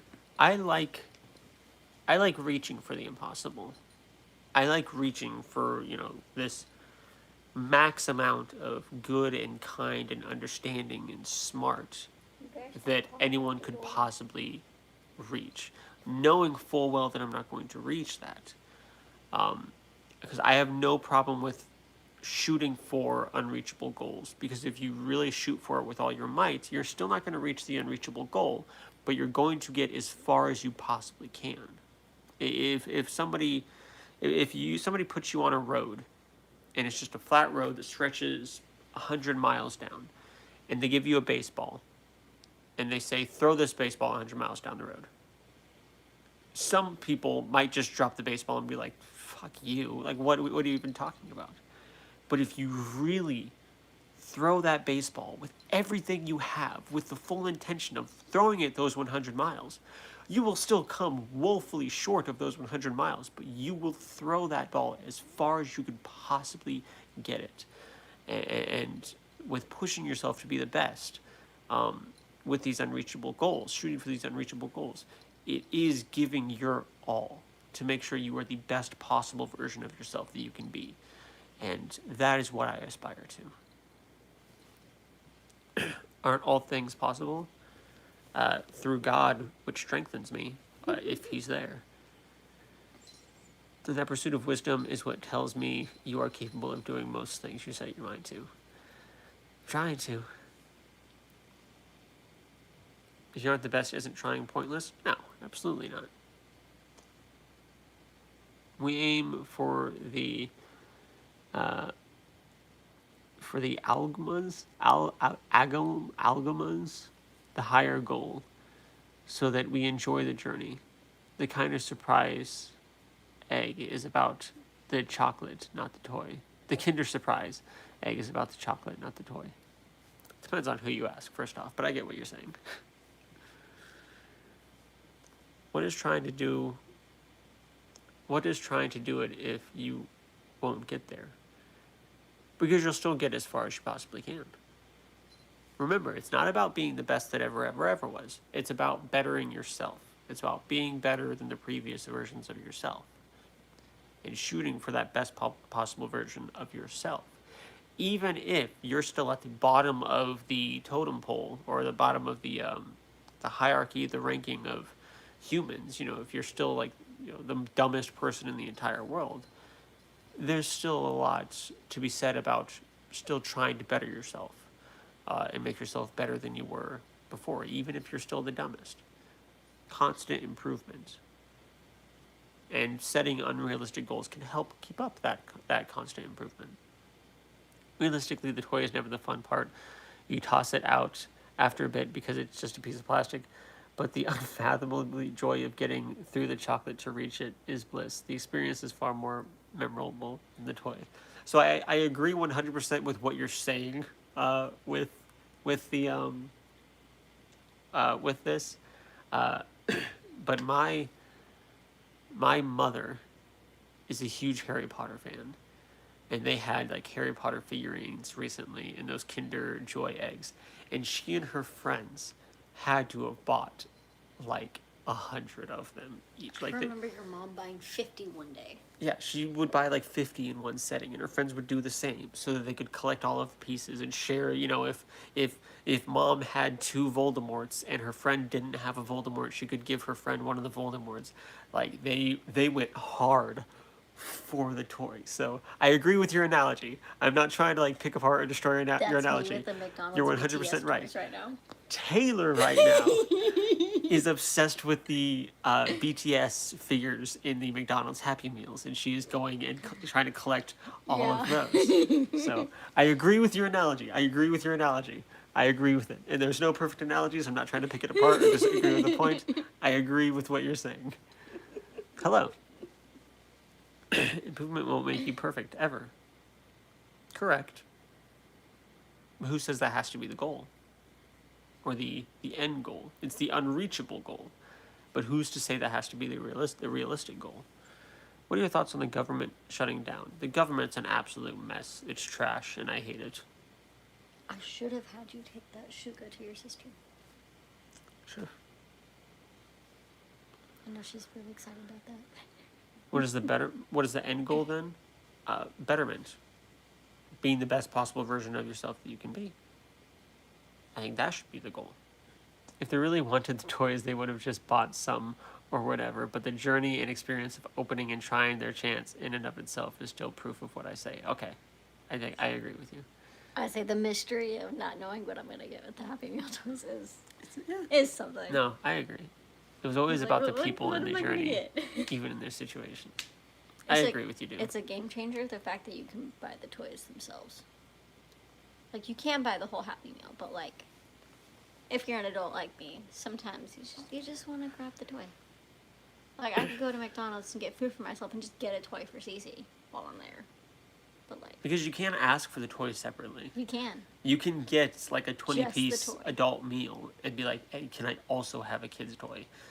And they'll give it to you. I think it's extra charge, but It's like a couple dollars. yeah, Yeah. they'll give it to you. Yeah. Or you can just go to McDonald's and ask for the kid toy. Mm-hmm. But then that takes away the fun of, you know, the mystery box of it. It's still in a mystery box, but, like, Yeah, but can't you go and be like, I want specifically one of each or whatever? not necessarily. They don't No? necessarily. They're in a box. You don't know who's what. Right.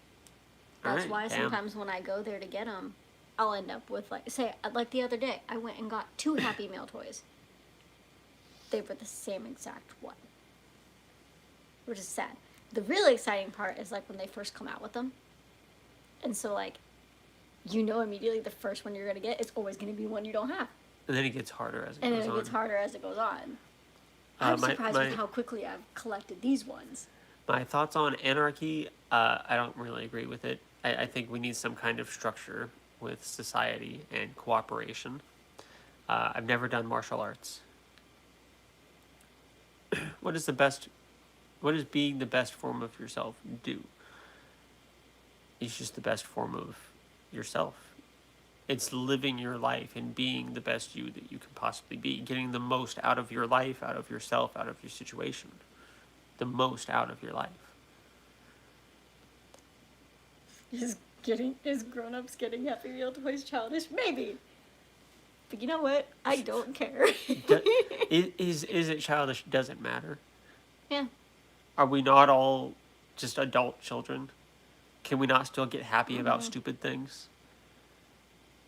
This world is fucked up in a lot of ways. Yeah. It's a little something that brings me joy. So I- I don't think it's wrong. And you know what? All the extra ones I get, I've been giving to our daughter who equally loves it. I get excited for Halloween each year, and I even usually dress up for Halloween. It's childish, yeah. It serves no purpose, and it's not like whatever, but it's fun. I like fun things, and there's things that I like to do that make me happy. Do whatever brings you joy, David. Don't let the opinions of random ass strangers get you down and dissuade you from that. Has anyone gotten to the best form of themselves? I'm sure people have. I mean, I usually get Big Macs. I'm not a burger person personally. Anyone who would mock you for it isn't worth consideration anyway, perhaps. It's just, I had you literally jokingly making fun of me to my friends who are also collecting them. because you came home the other day and you had like 5 of them. I'm just like, I see Cece's got a Happy Meal box in her room that's like 8 of those just packed in. Well, they had the throwback edition, and now they have the encore edition. I had to try and collect them. Between me and Cece right now with the throwback edition, we almost have 2 full sets. Because I kept getting repeats, whereas this new edition, I very quickly got all but one of them. I am only missing one. It's pretty funny. My freaking favorite. My freaking bias. I am missing. My favorite place to eat, fast food lately has been Taco Bell. Maybe with Brahms close behind it. Restaurant, I've been messing with Longhorn Steakhouse. I don't know if any of you know what that is, or if it's like specific to Kansas. South Central Kansas or whatever else. But yeah, or like Olive Garden is pretty good, I guess. We no longer live in our old city. We moved cities. We Technically. move cities, and that's great. I love Taco Bell and Longhorn. Great. They're just good, and Taylor and I, my wife and I,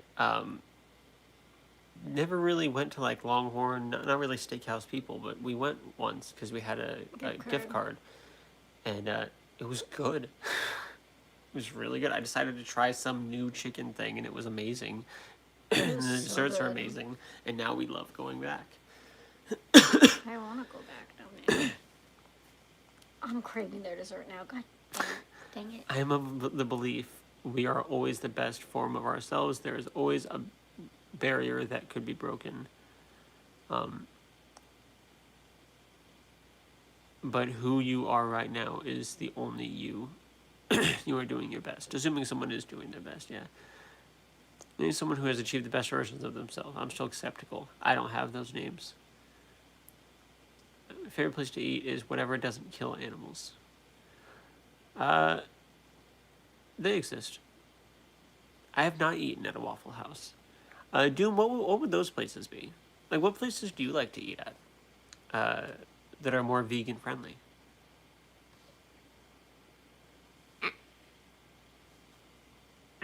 Kidding. Her and Smokey were hardcore cuddling at my feet this morning and cuddling up to my legs.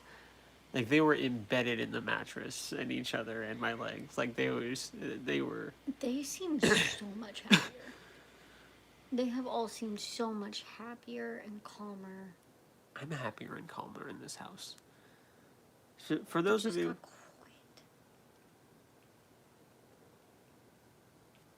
No, that shut off. What was on? What was on? Was it the AC? Might have been. Because I unplugged the air purifier before I started the stream. So it might have been the AC. It got quiet. Unless the fridge was like making noises. It got quiet. I don't like that. I am not vegan, personally.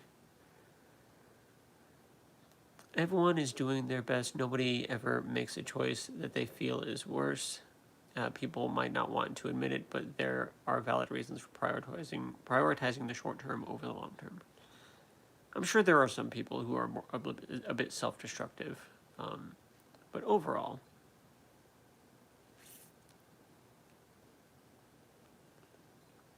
sometimes prioritizing long term is too hard, too demanding. Baby steps, one day at a time. Balance productivity with our own sanity. Yeah, I need to work on that balance. I don't know if we have a Waffle House. Is a Waffle House just kind of like an IHOP No, or something? no, it's an actual thing. It's Waffle House. It's a restaurant called Waffle House. Like the International House of Pancakes. Yeah. It's like one of the biggest like breakfasts. I have been to Mall of America. It's like one of the biggest breakfast areas. Oh yeah, you're trying to plug in to the flimsy wall outlet.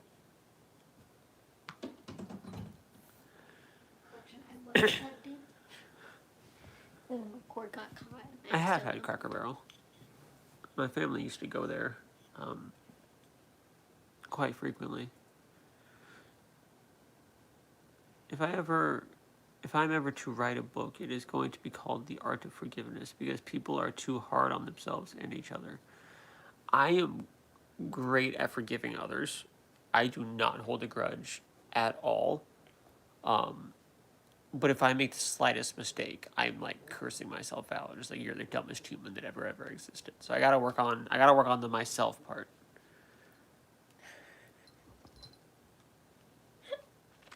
I type in Waffle House.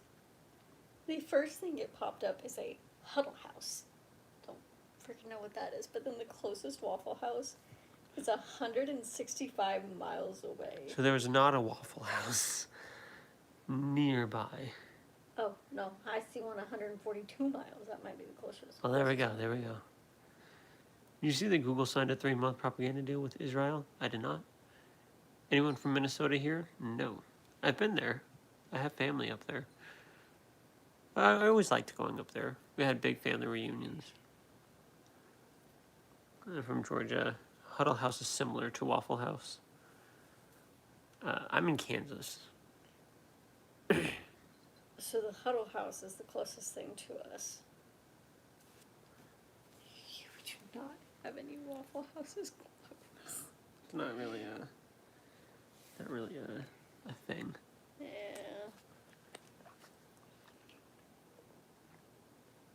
You know, the next time, seems like maybe the next time we go to see your family, maybe there's one a little closer over there. Oh yeah, that makes sense. I've been hunched for like 2 hours. Back. I say you usually have things against your back. I do, but I can't get the table. I could get it closer, because it can wedge in here, and I considered it, but I went ahead and just stopped there. Maybe I should have brought it back more. You know what you also could have done? Well, I guess I don't know how much it would have helped you. I say you could have brought this out to get closer to the table, but That would have made it worse for slouching, because I need to sit back, is the thing. That's where I'm running into issues. Culver's fans, I'm not a sports person. I do not care in the slightest for sports.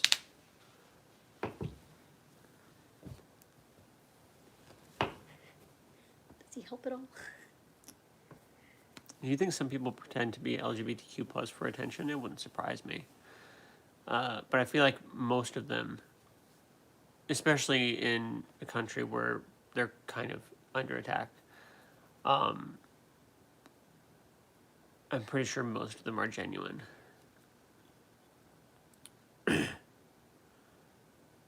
Culver's is a restaurant. Well, clearly, I've never heard of it. Here supports LGBTQ. I am LGBTQ. How much would it take for you to open your relationship up? $6 quintillion. 16, sorry. 16 quintillion and 1 is too much. 15 quintillion is too little.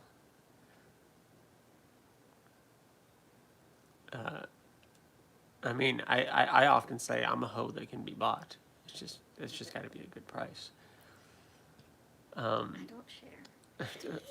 If it's $16 quintillion, Maybe I'll share a little. it's a lot of money. Listen, as long as it also benefits me, okay? You're getting money, $16 quintillion. Technically, you'd be getting the money. You would just. We are a package deal. As long as that is the case.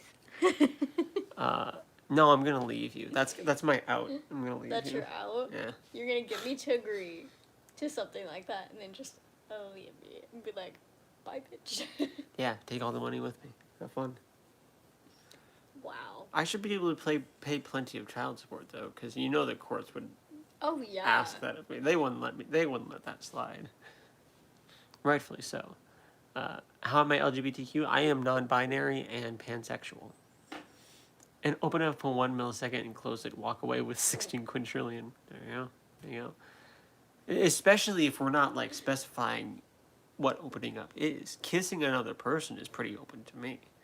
You know, so like Is this a little bit. okay? I do think next time I just need to commit and just bring it back so I can just sit back. But I'm nearing the end of my life, or at least I really should be. You could also potentially move all the cushions behind your brain. What's with you in opening up relationships? Mixed just once. Just once. Kissing me? Nope. Did you say non-binary? I did.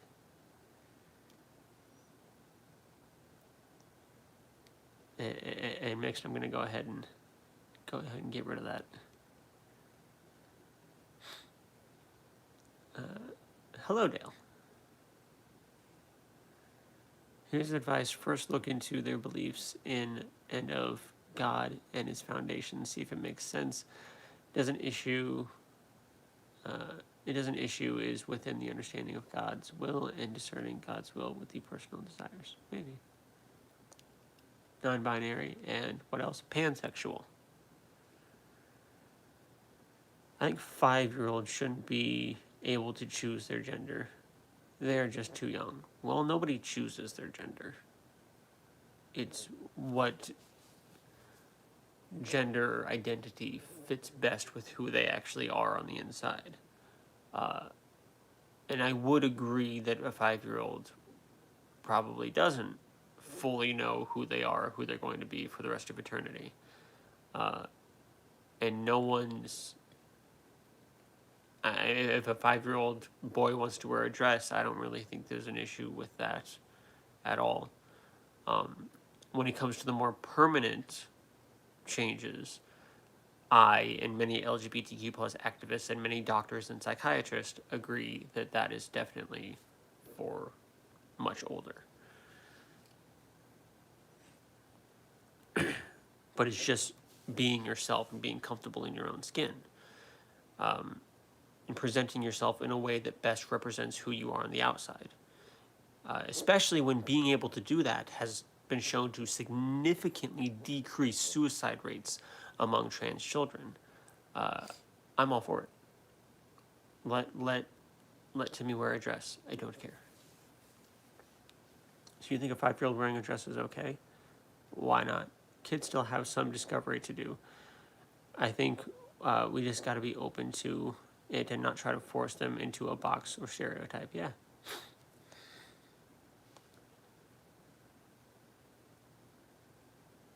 I think I've said it before, but we got to reserve ourselves when it comes to not safe for work topics. If they aren't something you'd risk saying in front of your boss, it's probably best to keep it to yourself. Yeah. That's kind of, it's not necessarily that this is meant to be like a family friendly stream, but it is meant to be a somewhat safe for work stream. Evidence he is a mythological figure used to portray the imaginary path towards history of Judaism, Christianity, Islam is a religion with a myth of an origin, a myth accepted by traditional fundamentalists. Okay. I think it's wrong, and I believe we should wait until they're old enough to wear a dress. Just not Googling. It is. Go back a few hundred years ago, men were wearing dresses and wearing heels and painting their nails. Women's things that were originally designed for men. It's just what society has decided to assign to different biological sexes. Scotland has kilts. Yeah, it's a complete social construct, and it's changed so much throughout history and throughout different cultures and whatnot. It's bullshit. It's like when people say they don't like curse words and whatnot. People ask me to stop cursing. Curse words are words. Some people have decided that they are no words that shouldn't be said. I think they're just words. I use them for emphasis and for adjectives. I don't think it's that deep. The child doesn't know what they want. Yeah, so why not let them explore? Figure out what they want. You don't know what you want until you're able to kind of explore. Again, I just want to be absolutely clear. They're wearing a dress. Nobody, except for maybe a select few that we don't like to listen to, is talking about like cutting Timmy's balls off or anything. It's a dress. It's an article of clothing. It doesn't matter.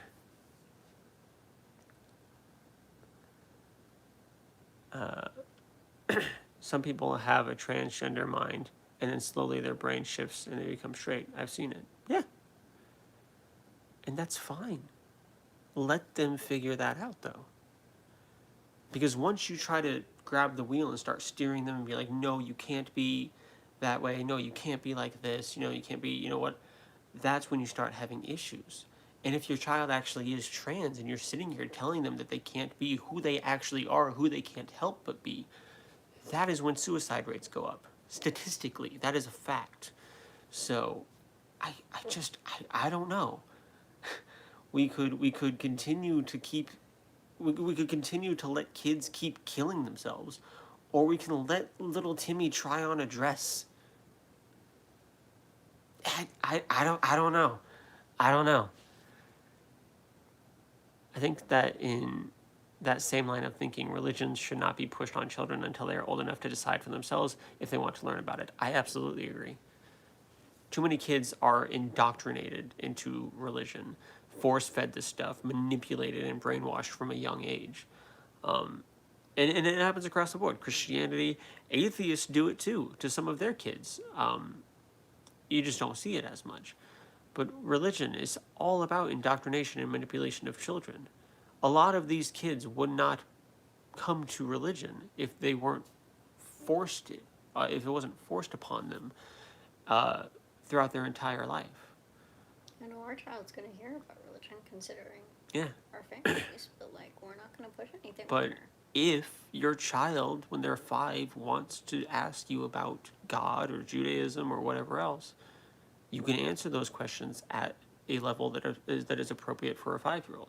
Like I'm not going to give a 10-year-old who can read, which is why I'm switching because a 5-year-old can't read anyway.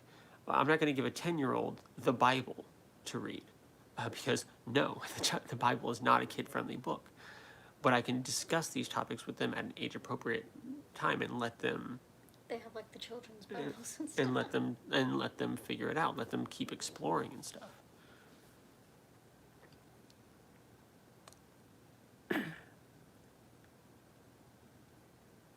You think you could win a debate with Charlie Kirk? I don't think I could win a debate against anyone, but that might just be my low self-esteem talking again. Everyone can help to change their mindset. Or you could just let them be themselves. You don't have to force change their mindset. I'm not gonna raise my daughter of you have to be an atheist. Be an atheist. God is stupid. I'm gonna raise her and I'm gonna teach her, try to teach her from a neutral perspective on these things, and let her figure it out. I will say that especially when she gets older, and she says, if she says, I want to become a Christian or whatever, I'm going to say, that's fine. You're going to do this right, though. And I'm going to hand her a Bible and have her read it once she is, of age. Because there are too many Christians who have no idea what they're talking about when it comes to their holy book, the core of their beliefs. They have no idea what they're talking about. And they're just dumb, ignorant idiots. They're just stupid. See, In every synonym of the word, and I'm not gonna let her do that. If you're gonna be a Christian, you're gonna be a Christian who knows what the fuck they're talking about, and who ideally can defend their faith. I know that you and me are gonna kind of let her figure things out, but I do worry about our family trying to push things on her.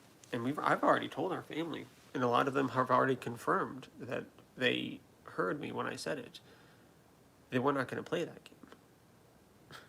So, they've been warned. The only reason they hate gay people in the first place is because of what the Bible tells them so, what they were raised to believe. Not even the Bible, it's just what they were raised to believe based on what the Bible says, based on what somebody's pastor said, whatever. Yeah. I was one of those children who was indoctrinated into Catholicism as a child. So was I. Are you going to push atheism on your daughter? No, I'm not. And you probably put that before I went on my rant. I'm a little behind on chat, forgive me. We aren't sure whether God exists. Why would we tell our kids for sure that God doesn't? Exactly. It's it's a thing that people believe. I don't believe it, but just don't let them learn about God, but then let them wear a dress. It's a dress? It's a dress? And he didn't say don't let them learn about God. It's just, Yeah, I did we're not going to push it on her. I did not say don't let them learn about God. I say you can teach them. I want to teach her from a neutral stance, at age-appropriate levels. Bible discusses murder and sex. Yeah, yet I don't hear people on the right talking about how children should not be expected to exposed to it. Yeah. What's the quote? She lusted after men whose genitals were that of donkeys or whatever, and whose emissions were that of stallions or something. It's great. I'd rather little Timmy wear a dress than read that. I mean, I'll educate them on why Christianity, for instance, is wrong, though, but not theism itself. I don't even know if I'd go that far. I mean, I definitely do it from a stance, because I don't want to push. I don't want to grab the wheel. I would give my opinion, but I would definitely try not to put it in such a way of like, this is my opinion, therefore that's what your opinion should be. I definitely want to avoid that. So much for not sexualizing children, yeah. Wrong must be discerned from right only if it can be at all. Is your girlfriend atheist too? She is my wife. And she... Yeah. Yeah? Yeah. Would you say so? Mm-hmm. Okay. Yes. Proof that they think you're in your early 20s, Drew. You are a young man. I'm still young. Damn it. My body is starting to disagree, but I'm still young, damn it. Maybe you're an atheist because of religion. I became an atheist diving into my studies to become a better Christian. More or less. Let's teach children critical thinking and allow them to form their own opinions. I agree. This is like the first atheist live short I think I came across. Nice to see it. This is like the first atheist live short I think I came across. Nice to see it. Cool. Is your roommate atheist? My roommate no longer lives with us.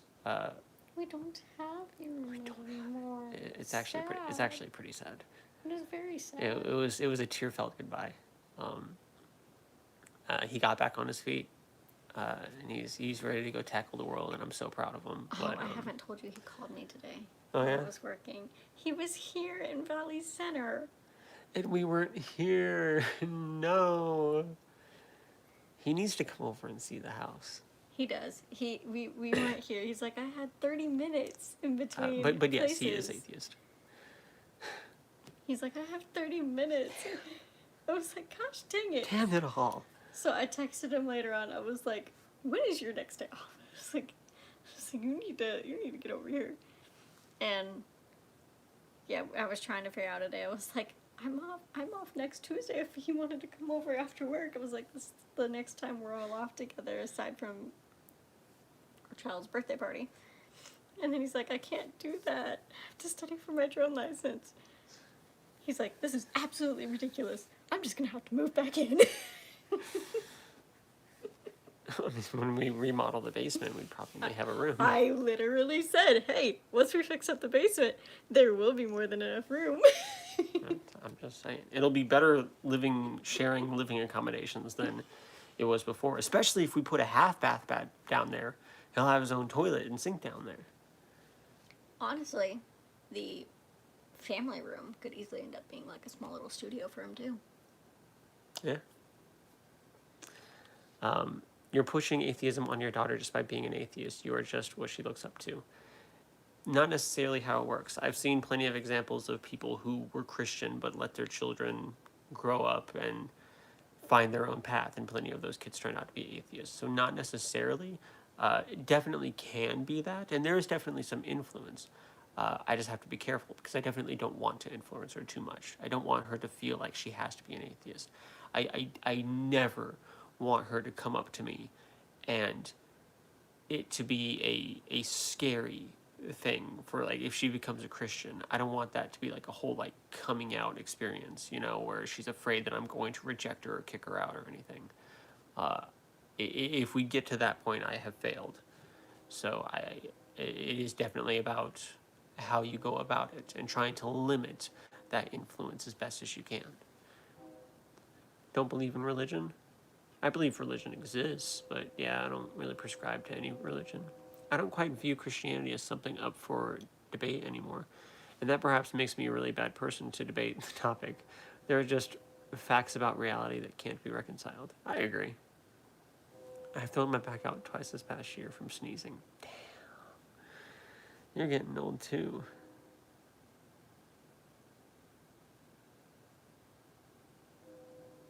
Yeah. I'm talking about the Taylor girl, that roommate. No, this is my wife. Oh, you said roommate. Because, yeah. No, I see what you're saying. Do you believe Jesus Christ walked the earth? I don't really have an issue with believing that a guy made some claims, gained a following, and got executed. I don't really have an issue with that. Sure, I'm not really fully convinced that he was real, but like I don't really have an issue with it. Oh, so Mix was calling me the roommate. Yeah, Okay. I haven't seen Picasso, so he didn't exist. Maybe. We still have his paintings and stuff. I haven't seen Alexander the Great, so he didn't exist either. So that's a whole different bag of other historical evidence, other first-hand accounts of people, things that other people have written down or painted or whatever else. Like, we don't have any material. Jesus was a carpenter. We don't have a bookshelf that he made or anything that's been passed down or any kind of work of art from him. So there's more going back with historical people, but you're right. It could be that there are some historical people that we generally agree existed. Perhaps they didn't actually exist. Maybe. Personally, nobody's asking me to devote my life to Picasso or Alexander the Great, so I don't really care as much.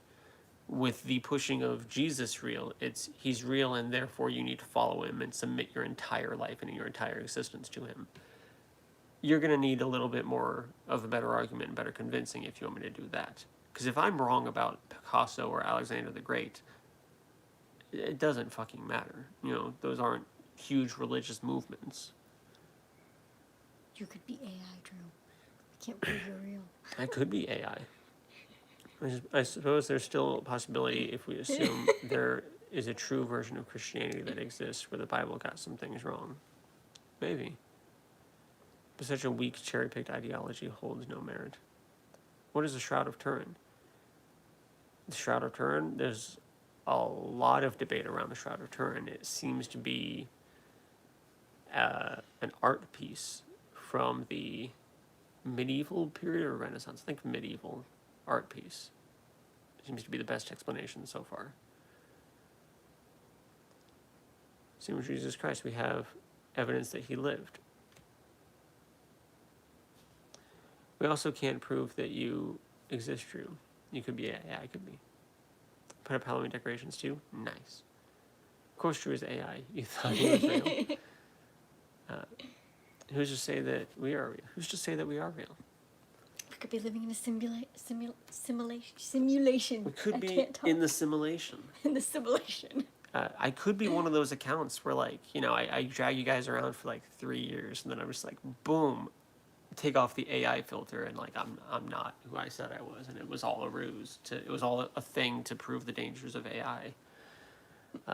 There have been some accounts like that who, you know, have talked about AI, and then, you know, it's just dude talking about AI, and then like after like a year, the AI gets turned, that the face filter was or whatever turned off, and it's actually a woman. And it's been a woman this whole time. Have you been fooled? Rene Descartes, you are nothing. To be or not to be? That is the question. To be or not to be? Well, to be or not to be is contemplating suicide. It's what Hamlet was doing. Are you afraid of Israel? At this moment, yeah, they seem pretty frightening. What if we are in the Matrix? This might be the new record for longest stream. It might be, and I think it's about time for me to end it. So we can't trust anything Drew says because he could be AI. Exactly. So how long are you at right now? Unless we had a 3-hour stream before. I don't think I've had a 3-hour stream before. How? No, longest was like 2 hours, 22 minutes. How? Where am I? I mean, you can see your time right here, love. I know, but that's minutes. We're at about 2.5 right now. So this is the longest stream. I don't think it's the longest. Your longest one that I know of was like 2 hours, 22 minutes.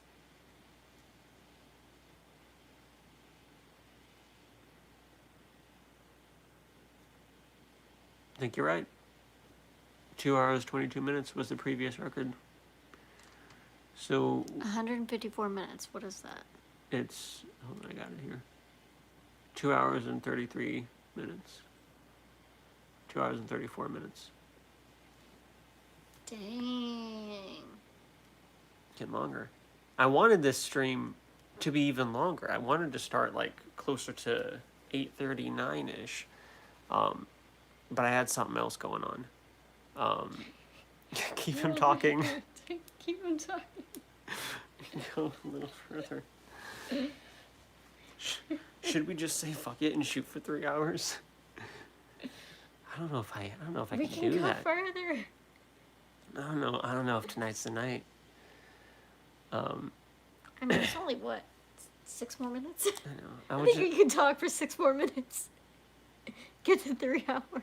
no. It's 2:35, 2:34. Oh. So it'd be that's another 25 dumb. minutes. Okay.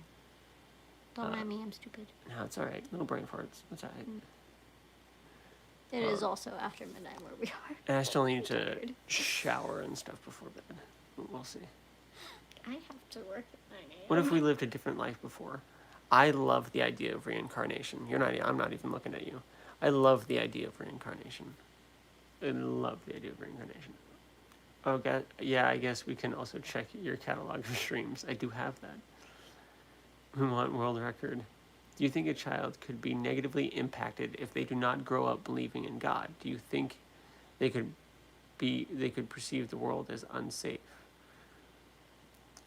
I think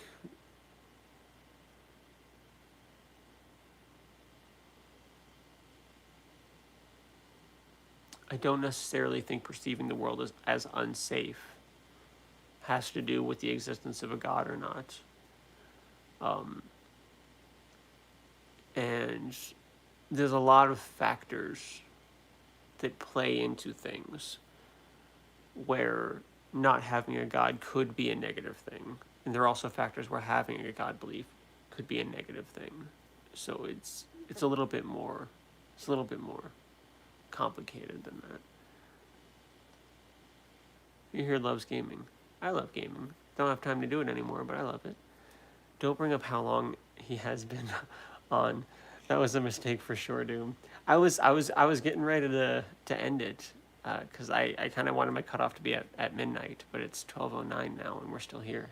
I think if we're gonna break 3 hours, it would be better to be organic. I shower at night, not in the mornings. I shower before going to bed after being at work in a dairy cooler all day. And I can be organic. I can be organic for the next 25 minutes. I don't know if I'm going to this particular night. We just have to make a discussion so engaging you cannot leave.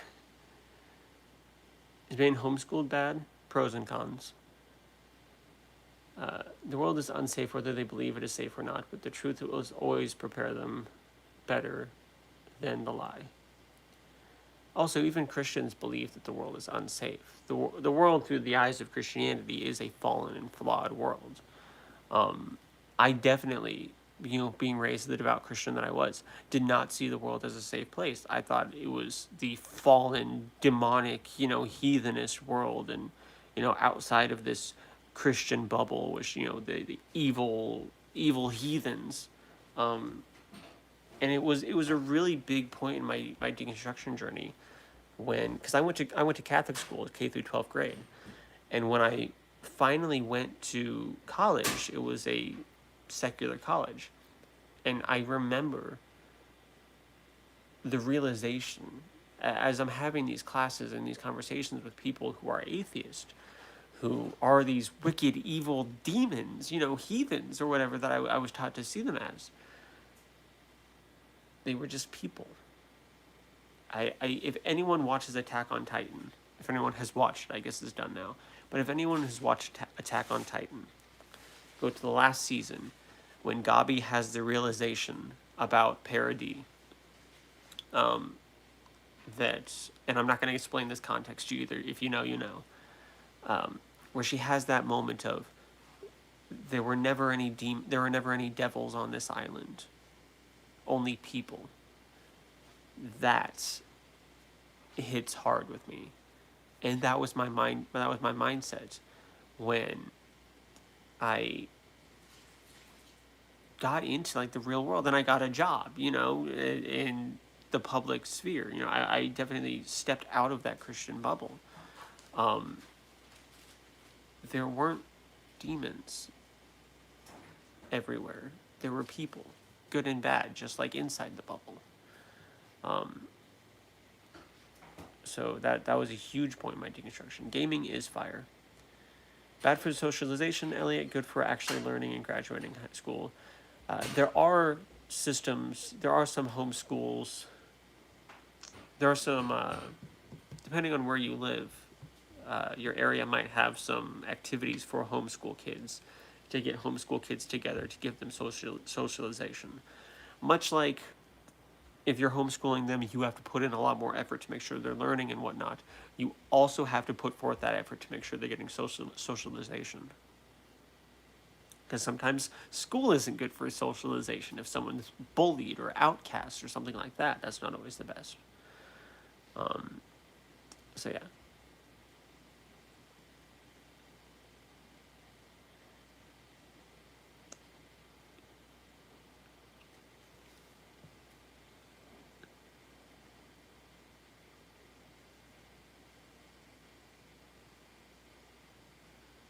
The Star Company is just that enjoyable. It always is. I used to have cutoffs at like an hour, and I regularly ignored that to the point where I eventually just gave up on it, and just kept going, not really caring about it. I love doing this. Heathens, yes. I'm a little behind on chat. Gotta finish that last season. It was a good one. I should be asleep. You can be asleep. You should be dead. You should not be dead. I have siblings. Are your siblings gay or all they? Are your siblings gay at all, or are they Christians? Those aren't two. Those aren't mutually exclusive. There are gay Christians. There are gay Christians, and then there are not gay non-Christians. My brother, my younger brother, as far as I know, they're both straight. My younger brother is still a Christian. My sister is a theist. She's been leaning more towards like the universe, karma, things like that. That's where she is. Who's been chewing on plastic bags? Smokey. She loves eating those bags over there. Yeah, it's pretty great.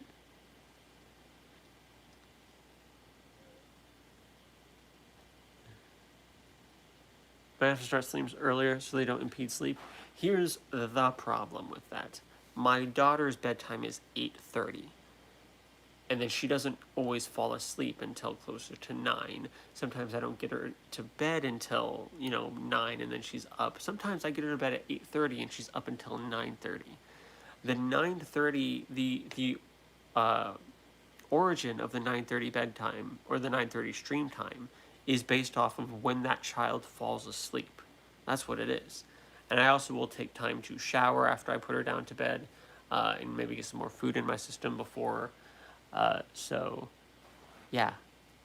Like, I wanted to try to get to streaming close to like 8:39 tonight, because she's at an age where she will usually just kind of stay in bed and she won't really need me. But I had a last minute thing that I had to go through, and we didn't get home until like 8:30. Yeah, I think we got home like right at 8:30. No, we got home at 8:50. We got home right at 8:50. So I haven't even showered yet. I didn't take my shower between the two or anything. So that's why I was late. Or later than I wanted to be.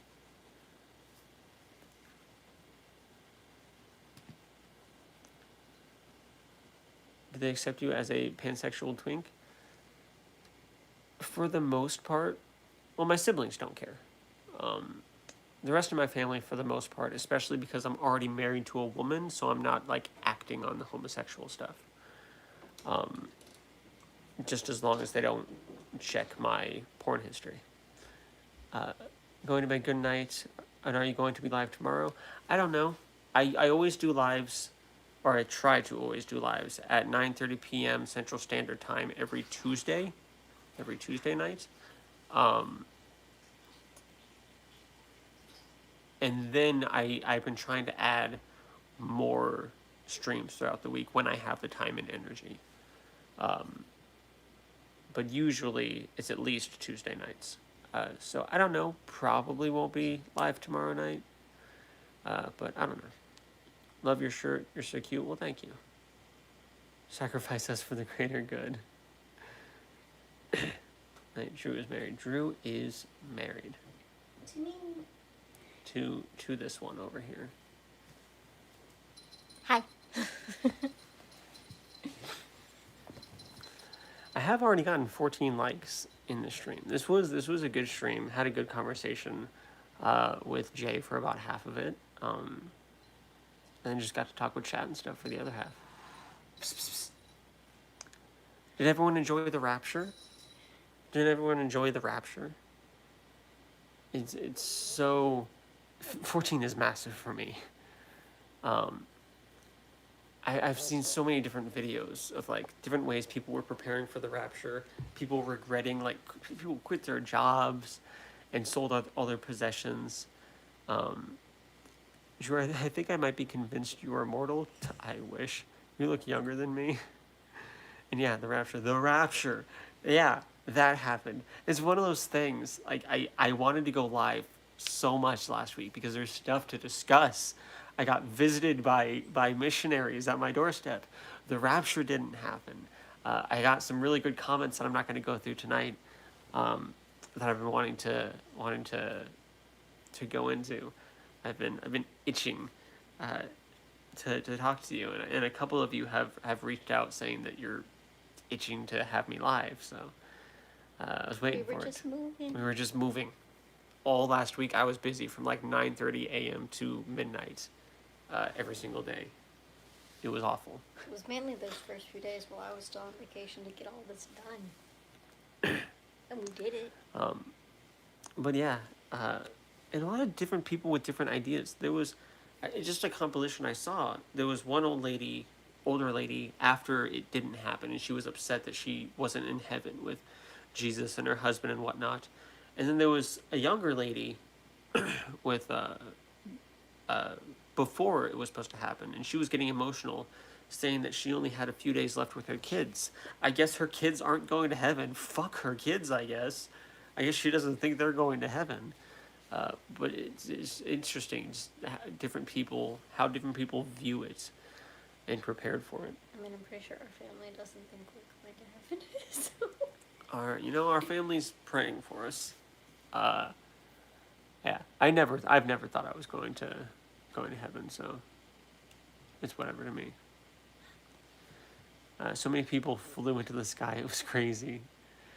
The rapture was only believed by fake Christians that wanted views.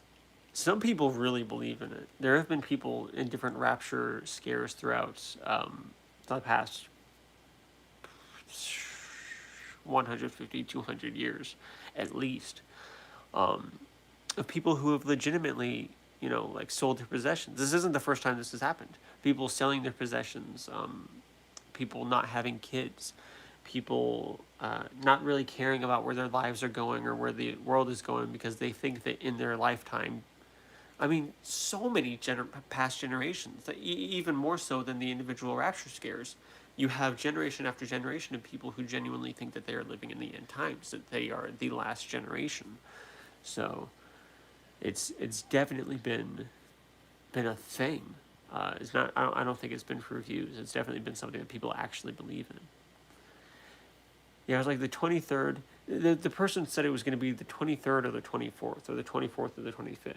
Like they actually said the or. Like it's one of these 2 days, because I guess God couldn't make it clear to them.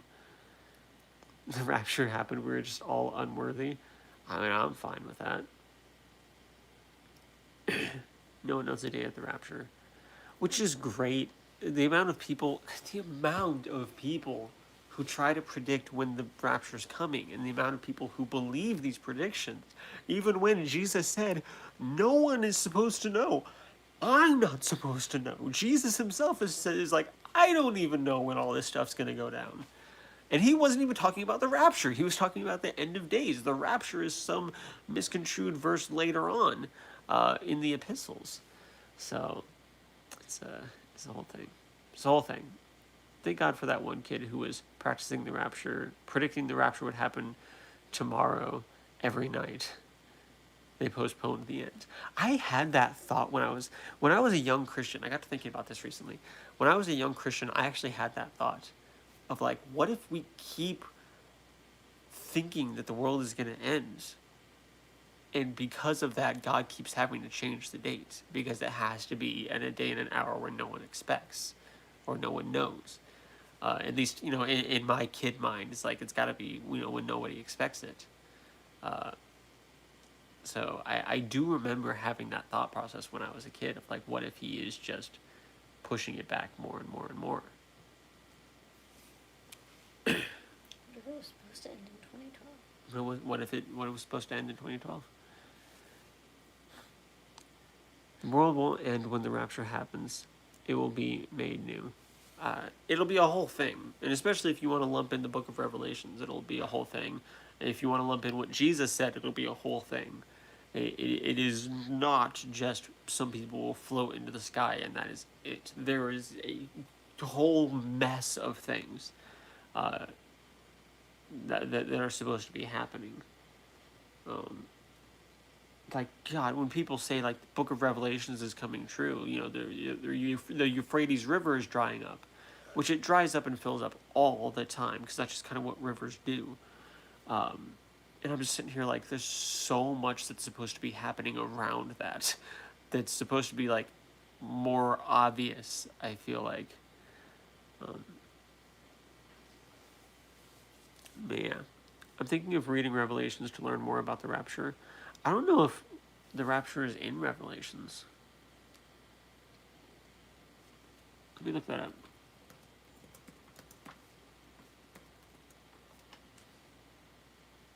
I don't think it's in... Yeah, it's in Thessalonians.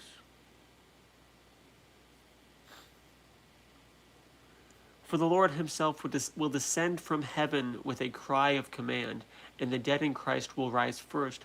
Then we who are alive and remain shall be caught up together with them in the clouds to meet the Lord in the air, and so we will always be with our Lord. And then 1 Corinthians says, we shall not all sleep, but we shall be changed in a moment, in the twinkling of an eye, at the last trumpet. For the trumpet will sound, and the dead will be raised imperishable, and we shall be changed. So yeah, not Revelations. Revelations is an entirely different. What Paul is saying is a completely different, world-ending thing. What Revelation says is a completely different world-ending thing. What Jesus says is a completely different world-ending thing. So it's, I don't know. What's our time now? I think we're at 2:51, 2:52. I'm doing it.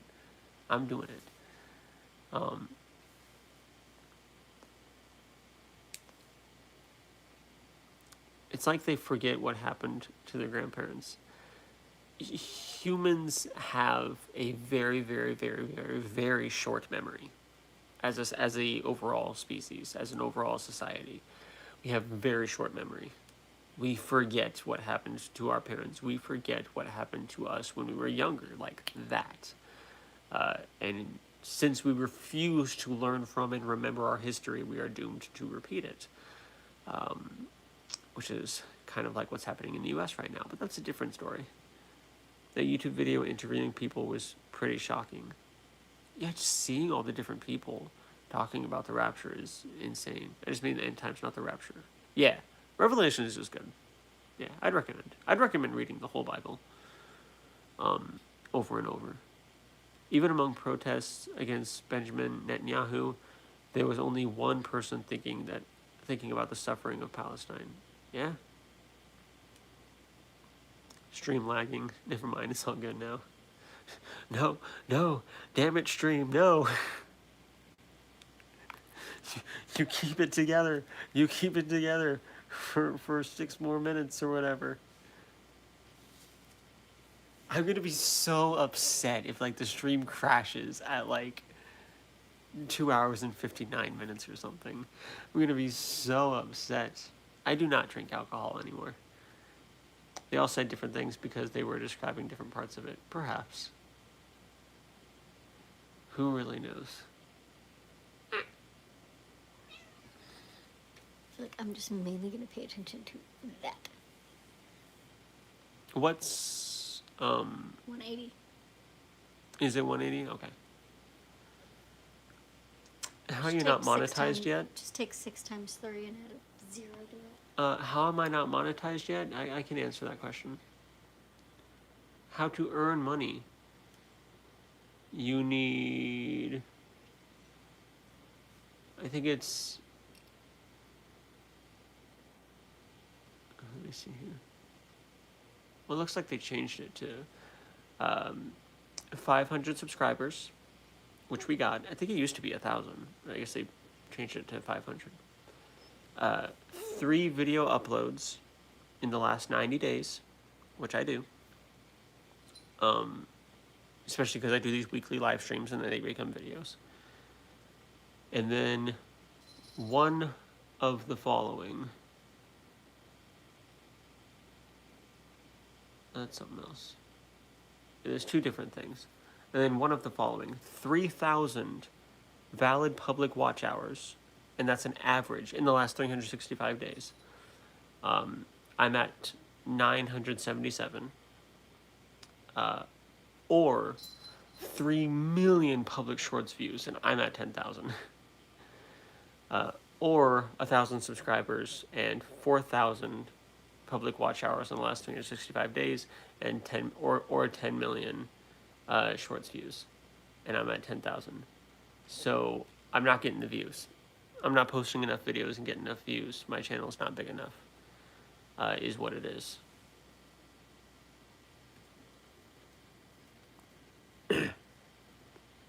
Why don't you drink alcohol? It was just a problem for me. I had some mild alcoholism, and there was more detriments to it than anything else. The cons far outweighed the pros, at least for me. So I had to get myself off of it. And it especially helped when I injured my head, because I had a big head injury a few years ago, 2 or 3 years ago. I gave myself concussion and nerve damage that I'm still dealing with. It's not good to drink alcohol with that. So that gave me like a year where I'm just like, I can't drink because I need this to heal. Because that was such a big thing. And it was able to override my Desire. thirst, my urges, my desire to drink alcohol. Just because the head injury was just such a fucking thing to deal with. And then, you know, I'm pretty well recovered now. I still have that nerve damage. I probably always will for the rest of my life, honestly. But most days, it's not. I don't feel it or anything. It's pretty fine. So I could probably go back to drinking now. But I've gotten myself to stay away from it for so long. And I'm so proud of myself, and I don't want to break that. Even though I still have those desires, I still have those urges, those thirsts. A few weeks ago, I walked into an alcohol liquor store for the first time, and it was hard. And I could have waited out in the car, but I didn't want to. I wanted to be able to face it and be able to avoid it and fight back against it. So, yeah, it's addictive for me, and it is harmful for me. And I've been able to stay away from it for, I don't even know, probably a couple years now. Because it would have been like the December before I hit my head. When did I hit my head? Was it 23? Last April. Wasn't last April. It was March, first off. March. It wasn't whatever. last March. Well, not this past one. The one before that. Yeah. So coming up this December, or this Christmas wintry time, will be 2 years since I've drinking. And I want to keep that going, because I don't want to be an alcoholic. So That's where I'm at. Wesley has entered the chat.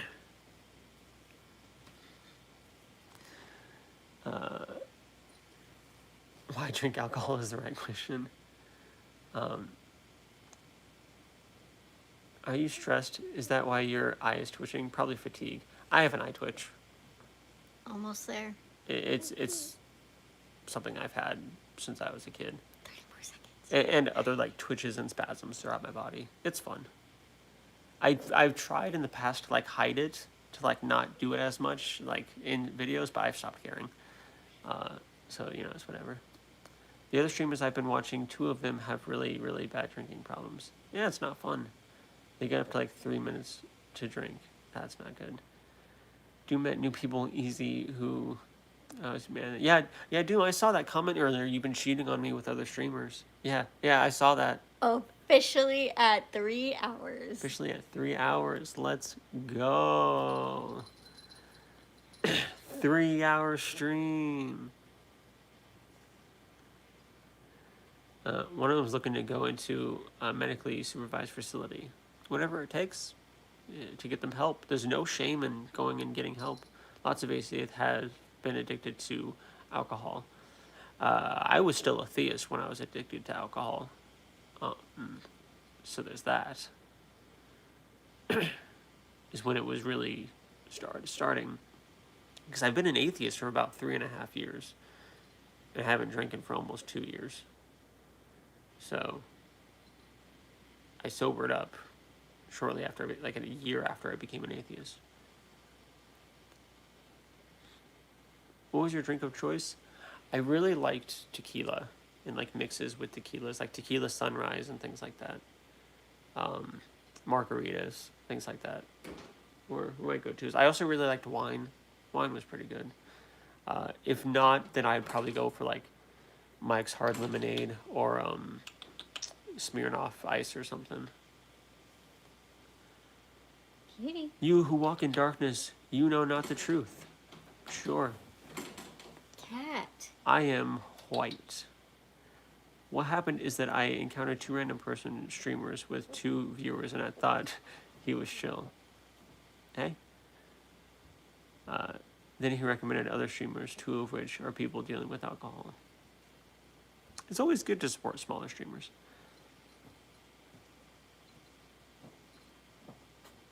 I won't stop drinking until I meet someone and marry them, because I will not be able to meet someone socially without alcohol. As long as you're not hurting yourself or anything too much, even though alcohol is just harmful. Praying for you then. With that, I have reached 3 hours, and we kept the conversation going. It was good. It was good. So thank you all so much for being here. I wanted this to be a bigger stream. I did.